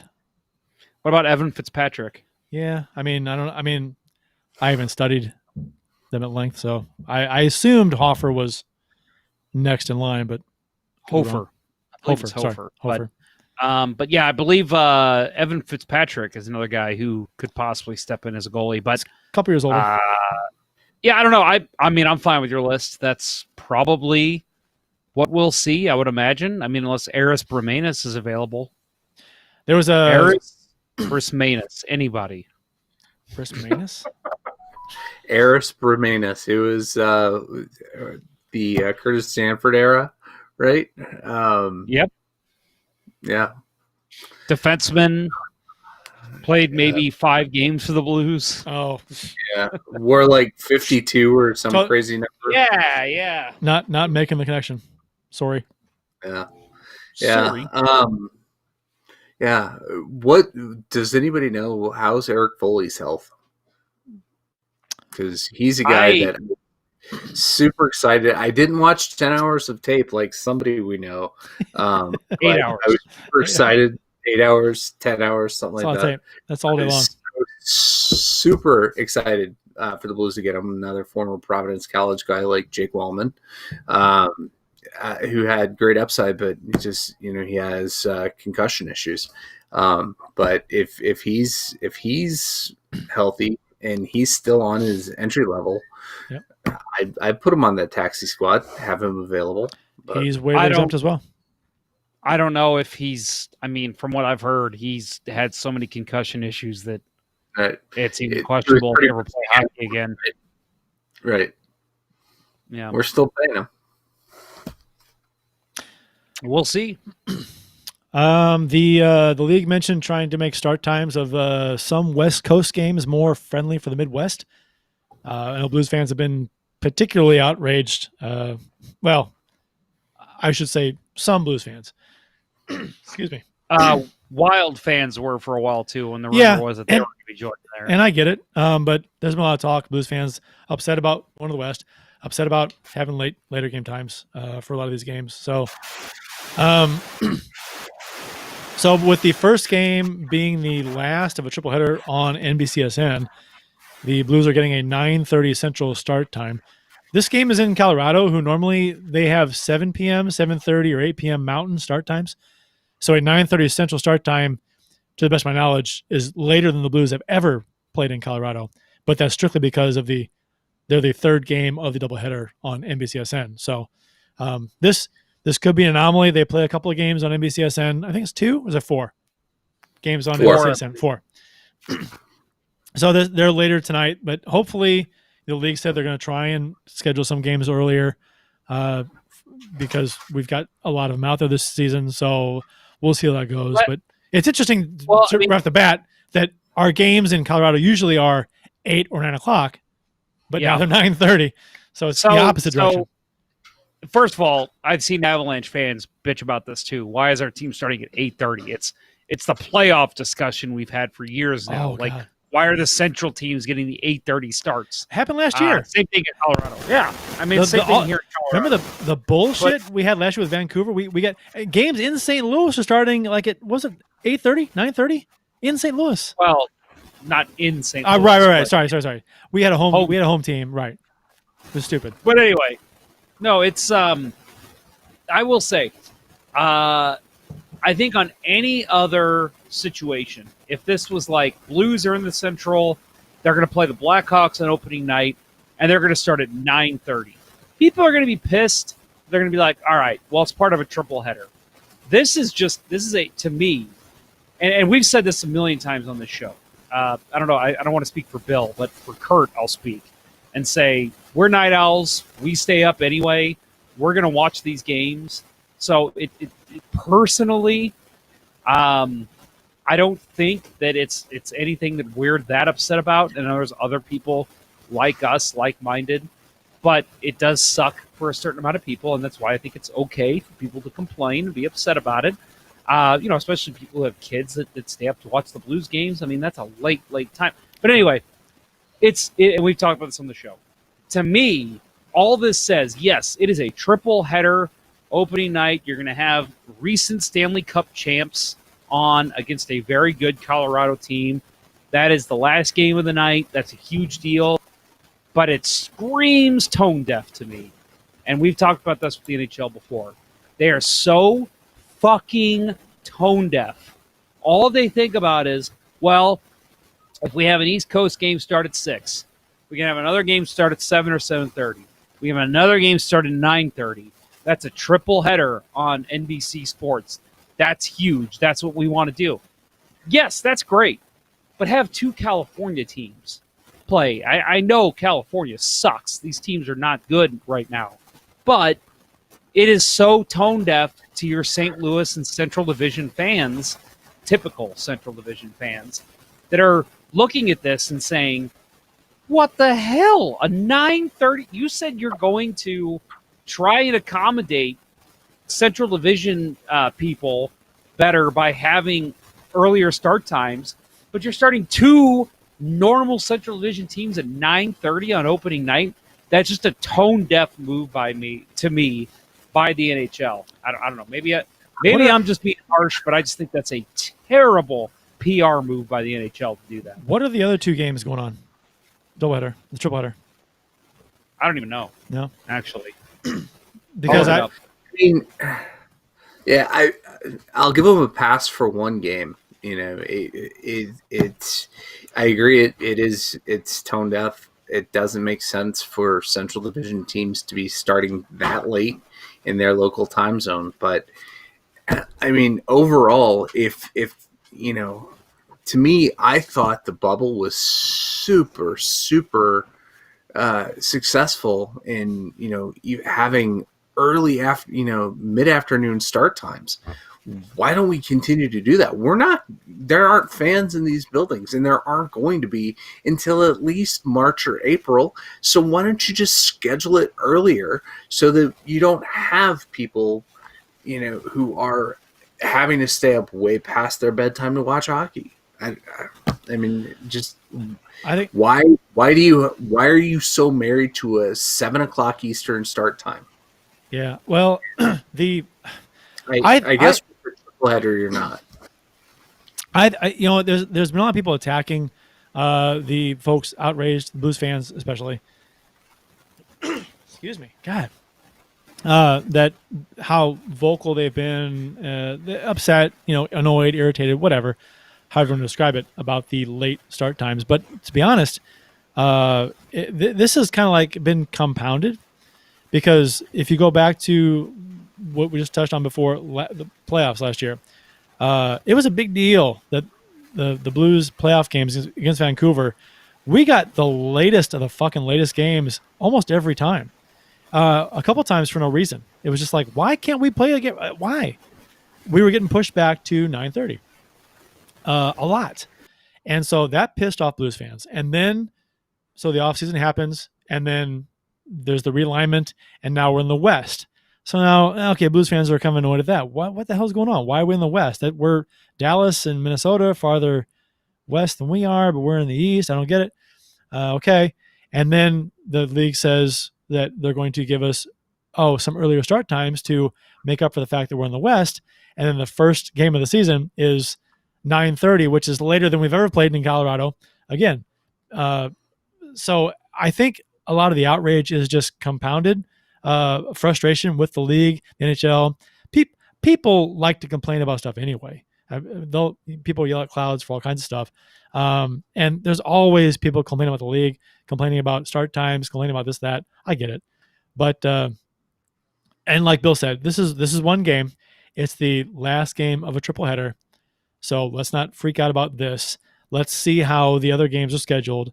If they're starting games a half an hour, 45 minutes, hour earlier than usual, when we're playing in LA and San Jose and Anaheim, that's okay. That's good. I mean, that's fine. But this is a different story. This is triple header. I think this is an anomaly. Hopefully it's an anomaly. But like Jeff said, I don't care. But I'll be up anyway. I'm watching the games. I'm up later anyhow. A game getting over at midnight, I don't go to bed until 1 or 2 anyway. At least if I got work next morning, I don't do it. So that's me. So personally, I don't care. But I do understand completely why people that may have to get up at 5 or 6 or whatever early are kind of annoyed. They may not get to watch the whole game because they want to get a decent night's sleep. So I get it. I don't like the outrage that certain people are having towards vocal Blues fans about, the late start times, because it's a legitimate complaint. It really is. I mean, I think it is. I do. I mean, but again, for me personally, I don't care. But I understand completely why those may be upset with it, because it's legit. And also because of the fact that we seem to have been screwed, screwed in quotes, right, over the past, since playoffs, and then the divisional alignment here, and now this. So. Yeah, I mean it's a mix of everything. It's the Central Division, again, the typical Central Division, always getting the 8:30 starts, which is bullshit. Joe Quenneville bitched about it when he was with the Blackhawks. I mean, you get that, and then you get this, like you said, throwing us, and then Dallas. That was something Dallas people said was, hey, we used to play in the Pacific Division, and that was bullshit. And I can see their complaints. I mean, they're a Central Time Zone too, so right. That does suck that so many of their games were held in Pacific time. And now we're getting the taste of that this season. Granted, it's 56 games, and I don't like. I'm just going to go ahead and say it. Friend of the show, strongly love his radio calls. I think he does a great job. Chris Kerber. Yeah. He has been pretty vocal to Blues fans bitching about the 9:30 starts. And I just have to say that I disagree. Again, I'm a guy who's going to stay up and watch every game. Not going to miss one game this year, guarantee it. But come on. I mean, your job is to broadcast about the Blues and talk about the Blues. So of course you're going to be up for the games. What about the guy who has to get up at 4:30 to get to his 6:00 a.m. start at his job? I mean, that sucks. Like, it's bad enough having to go to bed right after a big Blues win at 9:30, and okay, I got to calm down and be asleep in the next half hour, 40 minutes. That sucks. But now you're saying, hey, by the way, you're going to stay up till midnight. 56 games this year. 25% of them at least are going to be starting at 9:30. At least that's the way it looks to Blues fans right now. I get every complaint about it. I think everyone has the right to complain. So, Chris, we love you. You're a friend of the show. Great fucking guy. But I think it's time to pull it back a little bit and understand why fans are pissed off. Yeah. Yeah, you don't get to dictate our emotions. Yeah. It's I have no other points than to say you're absolutely right, Jeff. It's ridiculous for people within the organization to if not paid by the organization, employed because of the organization to tell people how they should feel. Am I glad hockey's back? Yes. Am I going to watch most of the games? I honestly don't know, but that's probably the next thing that we're going to talk about that's more impactful on that. Yeah. But don't tell us how to feel. Fox Sports Midwest, and I think that static, Jeff, is coming from your mic. We talked about that. There you go. Well, yeah, I can see that. I can see the meters. It's something's coming. There you go. There we go. Whatever it is, you fixed it. All right. Just hold it. Yeah, well done. Fox Sports Midwest is currently not available on any streaming service, and so you talk about being beyond frustrating. They were on a number of them, and now they slowly just left them all. So, in 2019, Sinclair acquired the Fox Sports Net regional channels for $9.6 billion after Disney was forced to sell by the government. I'm assuming for monopoly reasons. So Sinclair Broadcast Group is launching a direct-to-consumer offering of local sports channels to allow sports fans to subscribe to the streaming service and watch their favorite team play without cable. So this is kind of a big deal. The move is targeting people who keep their cable only to be able to watch local sports channels, and the streaming offering will let them get rid of the cable subscription and switch to the streaming service for a yet unknown price. This first of its kind agreement will incorporate Bally's gaming technology into broadcasts on the channels and other Sinclair-owned properties. Would you guys be in on this? So, there's so much unknown to really say yes or no, but I'll say one thing. Sinclair is the group that forces their broadcasters, like they own a ton of local television stations across the country, and they write very one-sided political pieces and force their broadcasters to read it verbatim as if it is news, at least once a week. This was covered a lot a couple years ago on The Daily Show and Colbert, that you watch different Sinclair broadcast stations. Oh, yeah. They're giving this exact same verbatim message every night. I think I've seen that. Yeah. Right. One political slant. It's disgusting. I think it's funny that it's like word for word too. Yeah. Yeah. I absolutely hate them for that. So when I saw that they were the ones that were acquiring, in the antitrust, to satisfy the antitrust concerns for the sale to Disney, I was pissed. And now, I don't know about you guys. I am not a gambler. I'm not a sports betting guy. So I don't have great hopes that this is going to be, anything more than a way for them to sell people on gambling. Like, I don't know. I don't have a FanDuel account. I don't do DraftKings. I don't get the allure of losing money because I have a good feeling that night. I've never been that guy. So I don't think I would. And I'm actually considering, I switched, I cut the cable, a year and a half ago, and I'm actually considering bringing Spectrum back into my house, which I never thought I would say. Who do you have for internet, Bill? Spectrum. Okay. So and your phone? You have a home phone? I pay nothing for my home phone. Okay, so I pay very little for my home phone, but it's all bundled: phone, internet, and TV is Spectrum, and it's actually substantially cheaper than they would be individually. So look into that. That's what I have. No, I did, and actually, I just saw that there appears to be a streaming only option, because that was the biggest thing for me. The biggest reason why I cut the cord was the equipment costs that Spectrum charged. It's like $10 a DVR or something, or yeah.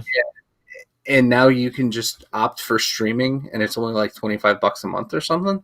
That's actually going to be a lot cheaper, than we add in the other stuff that we have. But yeah, they don't.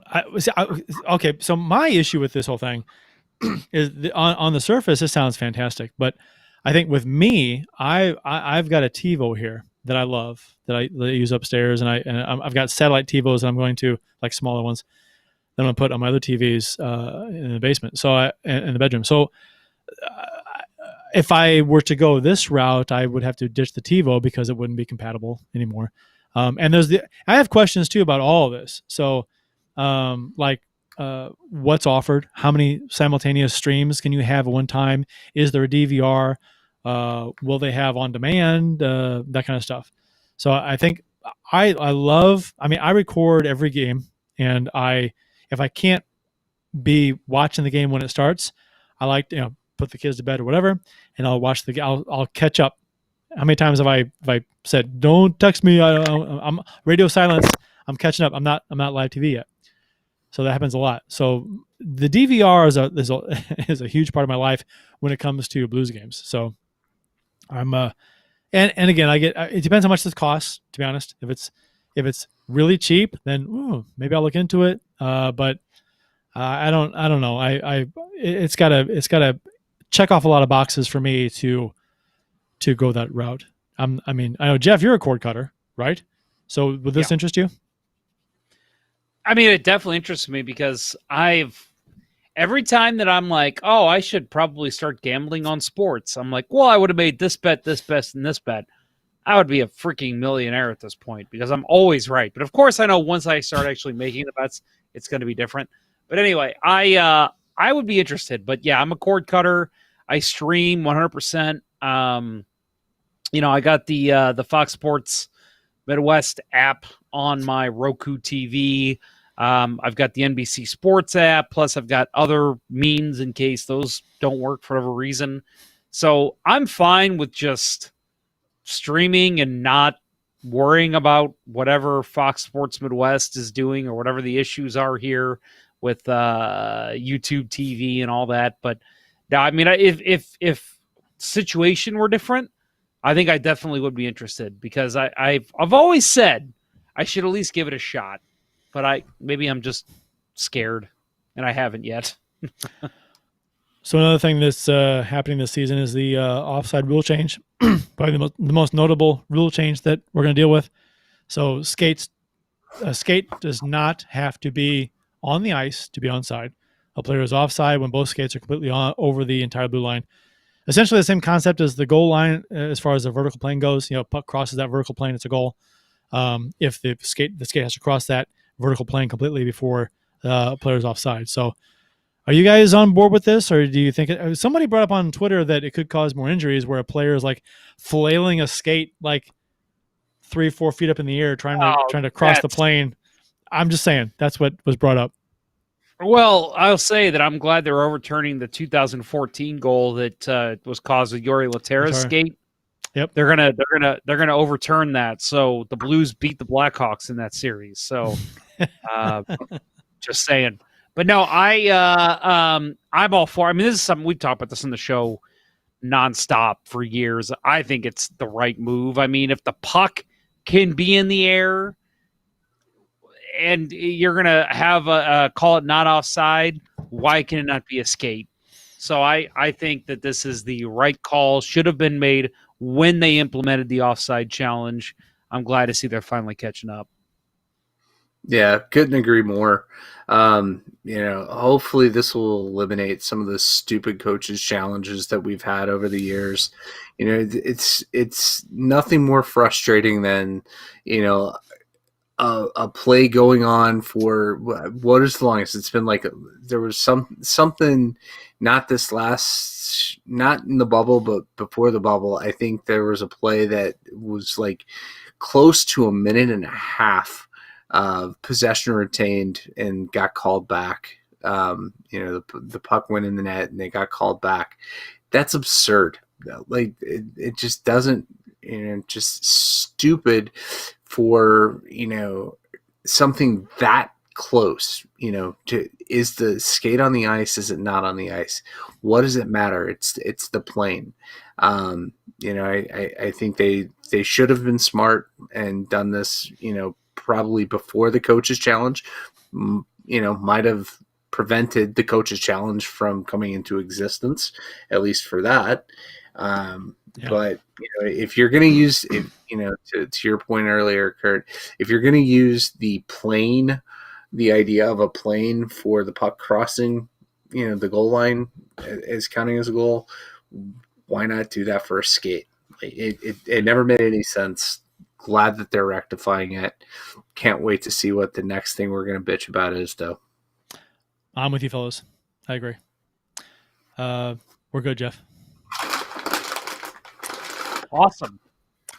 So by the way, I'm going to blame my 8-year-old because he was messing with my switchboard earlier. Oh, well, it was fine. It was fine up until about. Always the kid's fault. It's always the kid's fault. It happened mid-show, so yeah. He came down here and was messing with it in the middle of the show. That's what it was. Sure. Right. Yeah. So the Blues, the Cap, and the LTIR, we've touched on a number of these things already, so we can probably glaze over this, but $81.5 million salary cap this season. Right now, according to Cap Friendly, the Blues are currently over the cap by like $1.175 million with a roster of 21 players.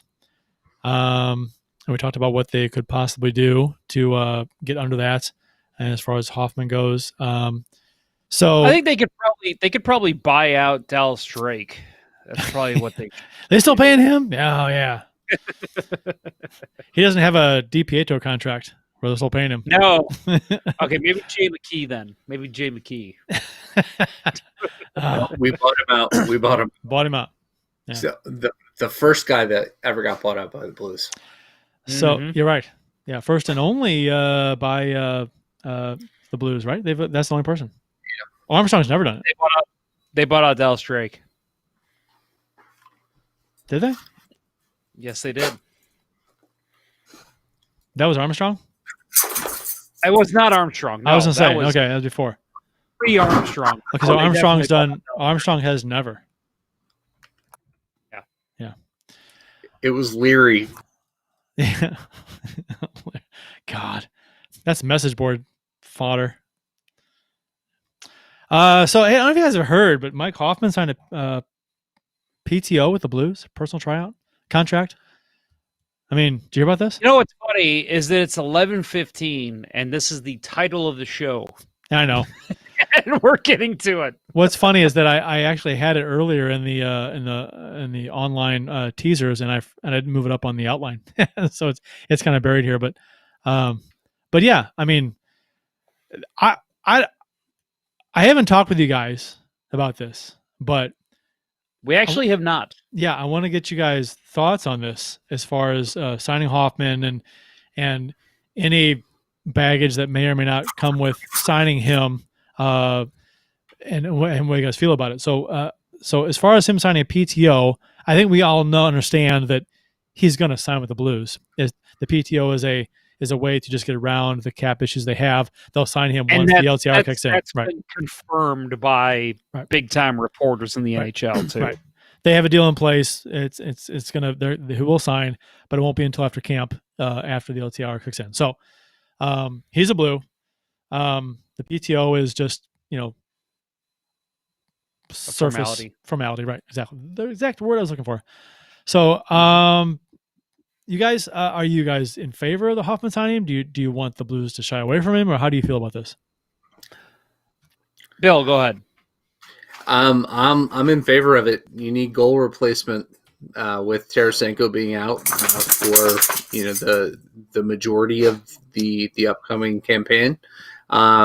And there's no better available scorer on the market than Hoffman. I mean, you added the heat map, his finishing, And I mean, that was the one thing I was going to ask you to add, and you already had it in the outline. I mean, it's just, I mean, the guy is money.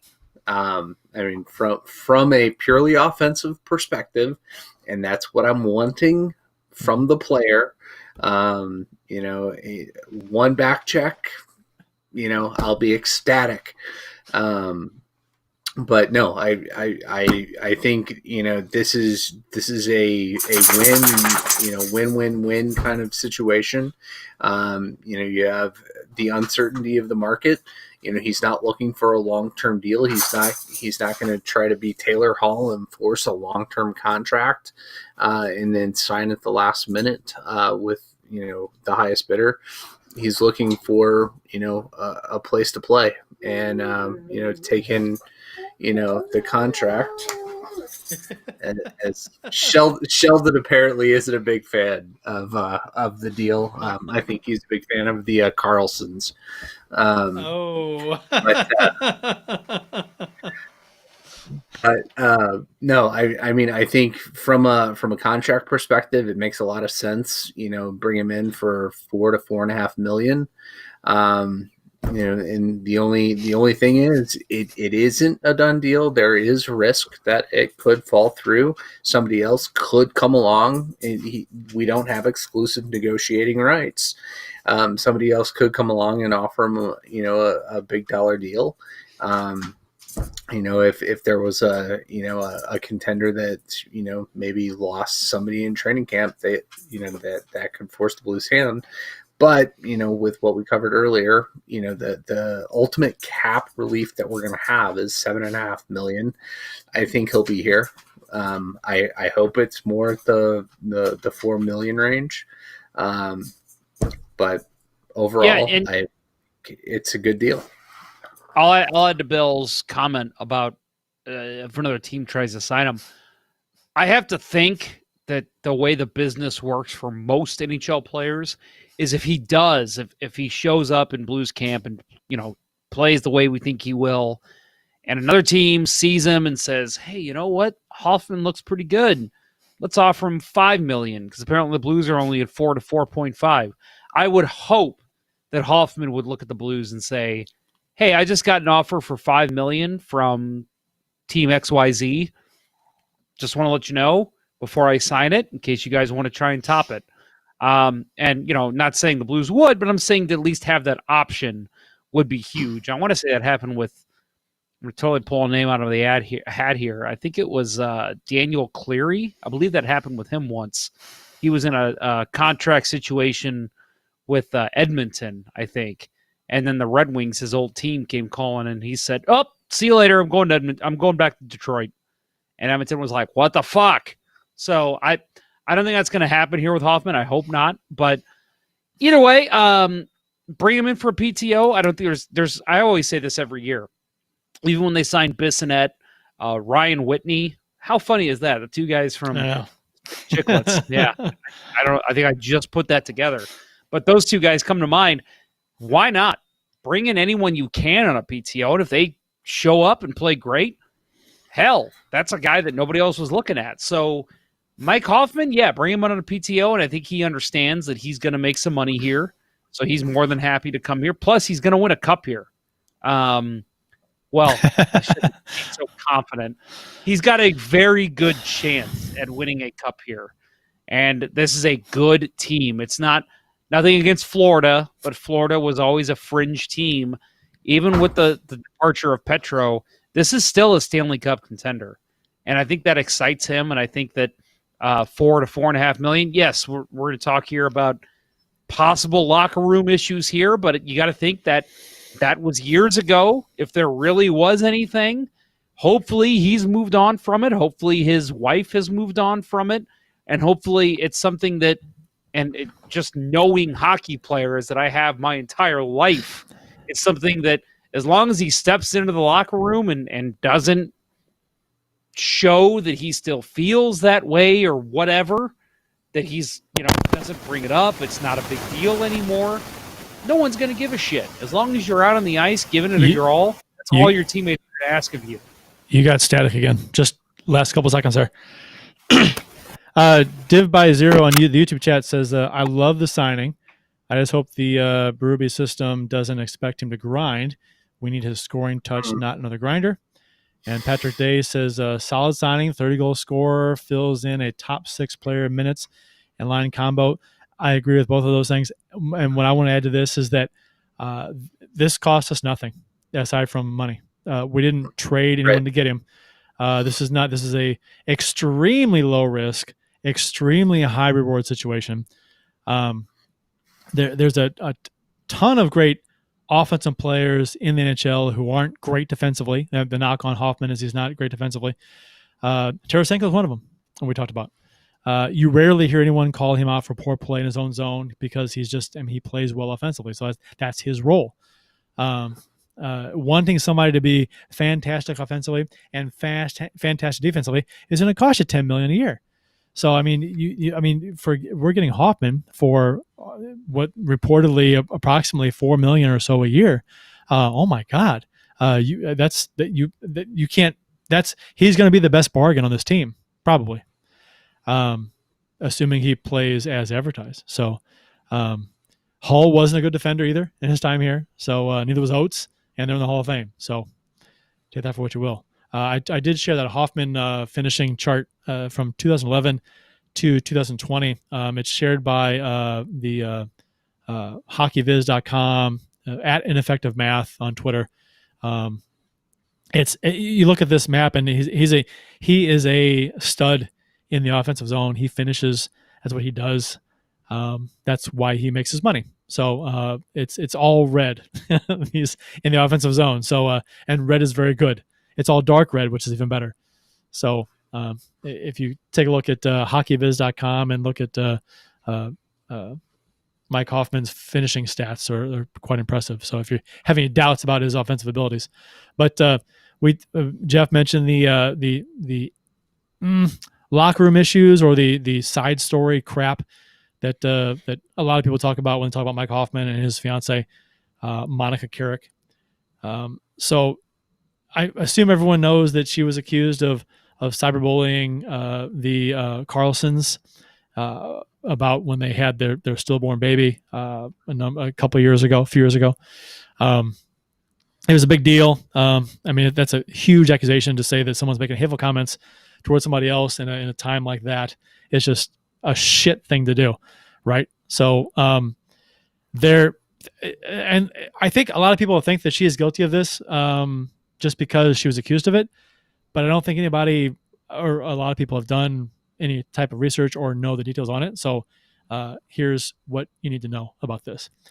There has never been any proof provided that Carrick did what she's being accused of doing, which is making hateful, hurtful online comments towards the Carlsons pertaining to their stillborn baby, and comments stating that she hopes someone takes out Carlson's knees and ends his career. The Carlsons refused to provide the proof that that Mrs. Carlson says she has, that this was Monica doing the accusations, right? Doing the hateful comments. So they've only said, we know it's her. So in an attempt to clear her name, Ms. Carrick filed a Norwich order, which would have forced the Carlsons to show the proof that they have accusing Monica of this stuff. But a judge said that that's none of the court's business. So the judge denied the requested order. So nobody seems to know about the Norwich order stuff. And that's a huge deal in all this because the Carlsons were asked a number of times to provide by Carrick a number of times. It's like, what info do you have? Why are you accusing me of this? What proof do you have? Let me see this. And they would never show. They didn't show what it was. All they said was, we know it's her. So, you know what? To me, and that's where it ended, because if the Norwich order was not approved by a judge, then that's where it ends, because then the Carlsons don't have to divulge what they know, and then it just dies. It's just it's a online harassment thing that no one's pressing charges for. So, yeah, to me, the Norwich order and the refusal of the Carlsons to share any info they have and to take it to court seems to imply that Miss Carlson is. I don't want to like accuse anybody of anything, but to me, it implies that she's lying. It seems like she's, or why wouldn't you, okay, you're accusing somebody of this terrible thing. Where's the proof? Oh, I have it. I'm not going to show it to you. No, I just know. And I'm like, really? So you're going to like, that's weird to me. You're innocent until proven guilty, right? So I don't know. It makes you wonder if Miss Carlson is the crazy one. Yeah. Right? I mean, in a way. I will say that in this situation, because I actually was kind of glued to this because I thought there's a chance Hoffman will come to the Blues after leaving Ottawa. Instead he went to San Jose and then went to Florida. Which San Jose never even played a game for. They traded him pretty much right away. And I thought, maybe the thought where there's smoke, there's fire. Maybe there's something there. I don't know. I don't know any of these people personally, but clearly there was a dislike between Erik Karlsson's wife and at the time Mike Hoffman's. I believe she was the fiance at the time. Still is. Still fiance? Okay. So I don't want to say the Karlssons are crazy, the Hoffmans are nuts, whatever. I don't know. We don't know the whole story. But I will say that is something in the back of my mind as a red flag of, is there going to be an issue here in St. Louis? I don't think so. I mean, it seemed like in Florida, Mike Hoffman had no issues. It seemed like from what we all heard, now granted, Ottawa's a little bit more of a fishbowl than Florida in terms of media coverage. But it seemed like he got along with his friends or teammates, and they all became friends. And it seemed like he got along with the coaching staff. So there was no issues. So I'm hoping the same thing happens here. But I will say, just again, that idiom of where there's smoke, there's fire does make me a little nervous about it. So we'll see. I think the fact that Hoffman's fiance was demanding to see the reasons why she was being accused and took it to court to try and get that information, to try and get them to reveal that information as to why they thought she was doing this. And then the Karlssons refusing to provide that information at all and to let it go all the way to court and to have the courts force them to release that information. To me, that is a huge, like, what? Something's wrong here. Something's wrong with this. Because if you're accusing somebody of this, and it's a serious accusation, and you say you have the evidence, then show it. Give it to her. Give it to somebody. Give it to whatever. I don't know, but to refuse to reveal it, you come off as a liar. I don't know, for whatever reason. I don't know. Even though Curt and I kind of disagree slightly here, I will add that I think that second chances are important to anybody in any industry, anywhere. And so I think, again, Mike Hoffman getting that second chance in Florida, we haven't heard a freaking single word about anything happening. I think more than enough explains that he's probably not a locker room issue. And I mean, we'll see. But I don't think it's an issue. She may very well have done all this. We don't know. I'm not saying she's innocent, but based on what I've, read as far as they're going to court and stuff and about who wouldn't do what and who, it makes me want to side with her because she's been, again, innocent until proven guilty, and to withhold that information, I think, just makes me want to say, okay, well, if you're not going to prove it, then I'm going to side with being innocent because I don't know. She may have done it. I don't know, but prove it to me. That's where I stand. Yeah, I don't know. It could just be that the Karlssons, that the proof could have, and maybe this just would make a great, Lifetime movie someday. But maybe the proof, would require her to, give some kind of, something that makes her look not great too. So maybe that's why they didn't do it. You don't know. Yeah. But St. Louis, bringing him here for a shortened season, I don't know that especially if Tarsenko gets healthy, that he's going to be here for more than a year.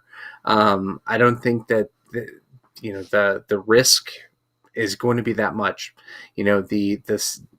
I don't know. I don't have any insight into the social life of Blues wags in the pandemic era, but I would expect that there's it's not going to be as busy as say a regular season where you're having all kinds of get-togethers and planning all kinds of charity events around town. I mean, it's going to be a pretty low level year for that kind of thing. So I think there's less risk, if there's any risk at all, to that. That's my take. Yeah. So the locker room cancer thing. I know Hoffman wasn't apparently directly involved with the accusations. It was his fiance, but so I don't. There's there. I think the reports of locker room cancers, quote, is something that typically comes from fans, and it's interesting because fans aren't in the locker room necessarily. I mean, they kind of go by stories and rumors and whatnot that they hear. We've heard rumors about Steen, Pietrangelo, Hull, Shanahan, Oates, all being locker room cancers. But they're all like Hall of Fame type players or great players. So, and they won cups. So I never buy into locker room cancer stuff when it comes from fans necessarily.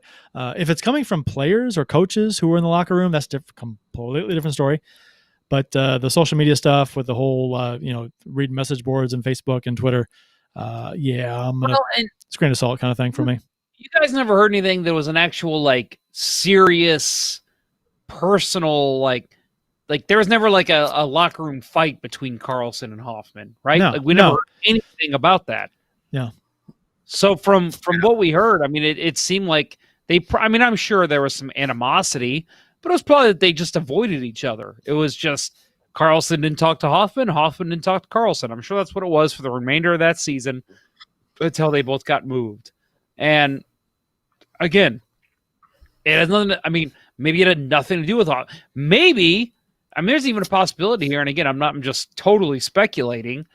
It was his fiance that did all this, and Mike still, to this point, has no idea that it was actually her. Could be, yeah.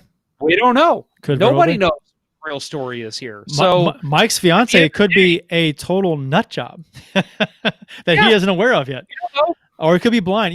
People are, you're blind to the situation that they're like the closest person to the person. So, or it could be the Karlssons too.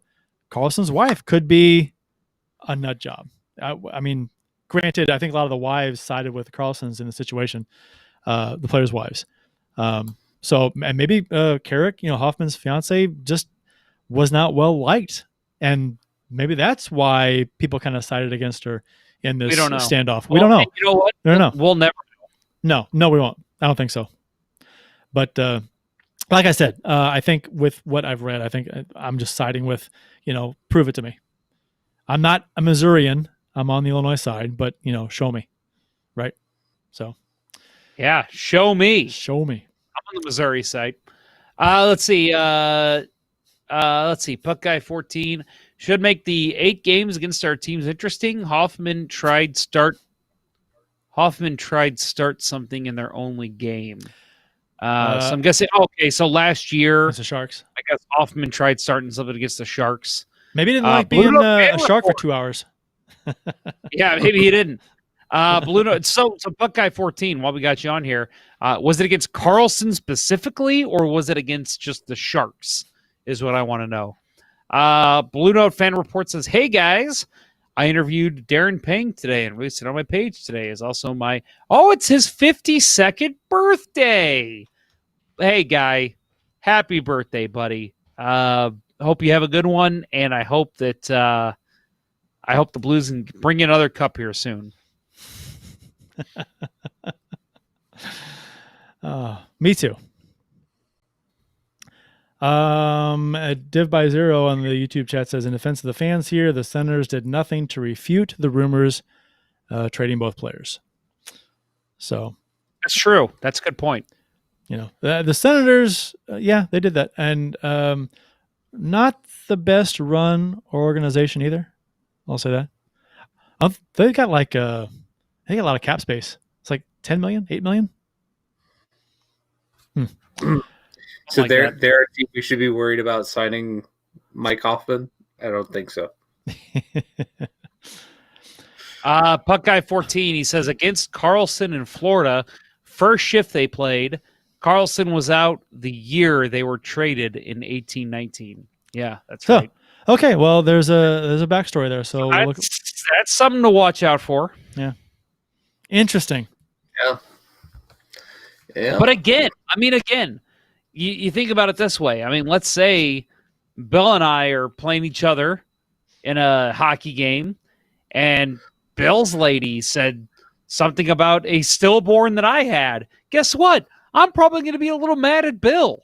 So, I mean, whether it's true or not, if if it was believed or not or whatever, I can see why there's some animosity between those two, because the Carlsons did accuse Hoffman of doing that. So, of course, Mike Hoffman's probably got some animosity towards the Carlsons, whether it's true or not. Up next for the Blues, January 13th, 9:30 p.m. Central in Colorado. So there's that. We got. I'm so pissed about that. 9:30. Fuck. 2 weeks from now. 2 weeks from tonight. So looking forward to that. And we got Puck Guy 14 in the YouTube chat. Looking forward to 8 games against the Sharks as well. So maybe we'll have to. Oh yeah. At some point this season, maybe we'll have to do something. I don't know. Post game, pre game, bet, wager, whatever. One. I think we've got a bet coming for let's say the season series. We should have a bet. Whoever wins the season series. That's my call right now. But hey, I'll add that next week, folks, I'm going to speak for Curt and Bill here and say that we will be back live, right? Most likely. I think so. Kind of a pre-season, like a season outlook show. Yeah. And then the week after that, there's potential that we could do a pregame show. Otherwise, I'm sure we'll do one either the night before or the night after the game.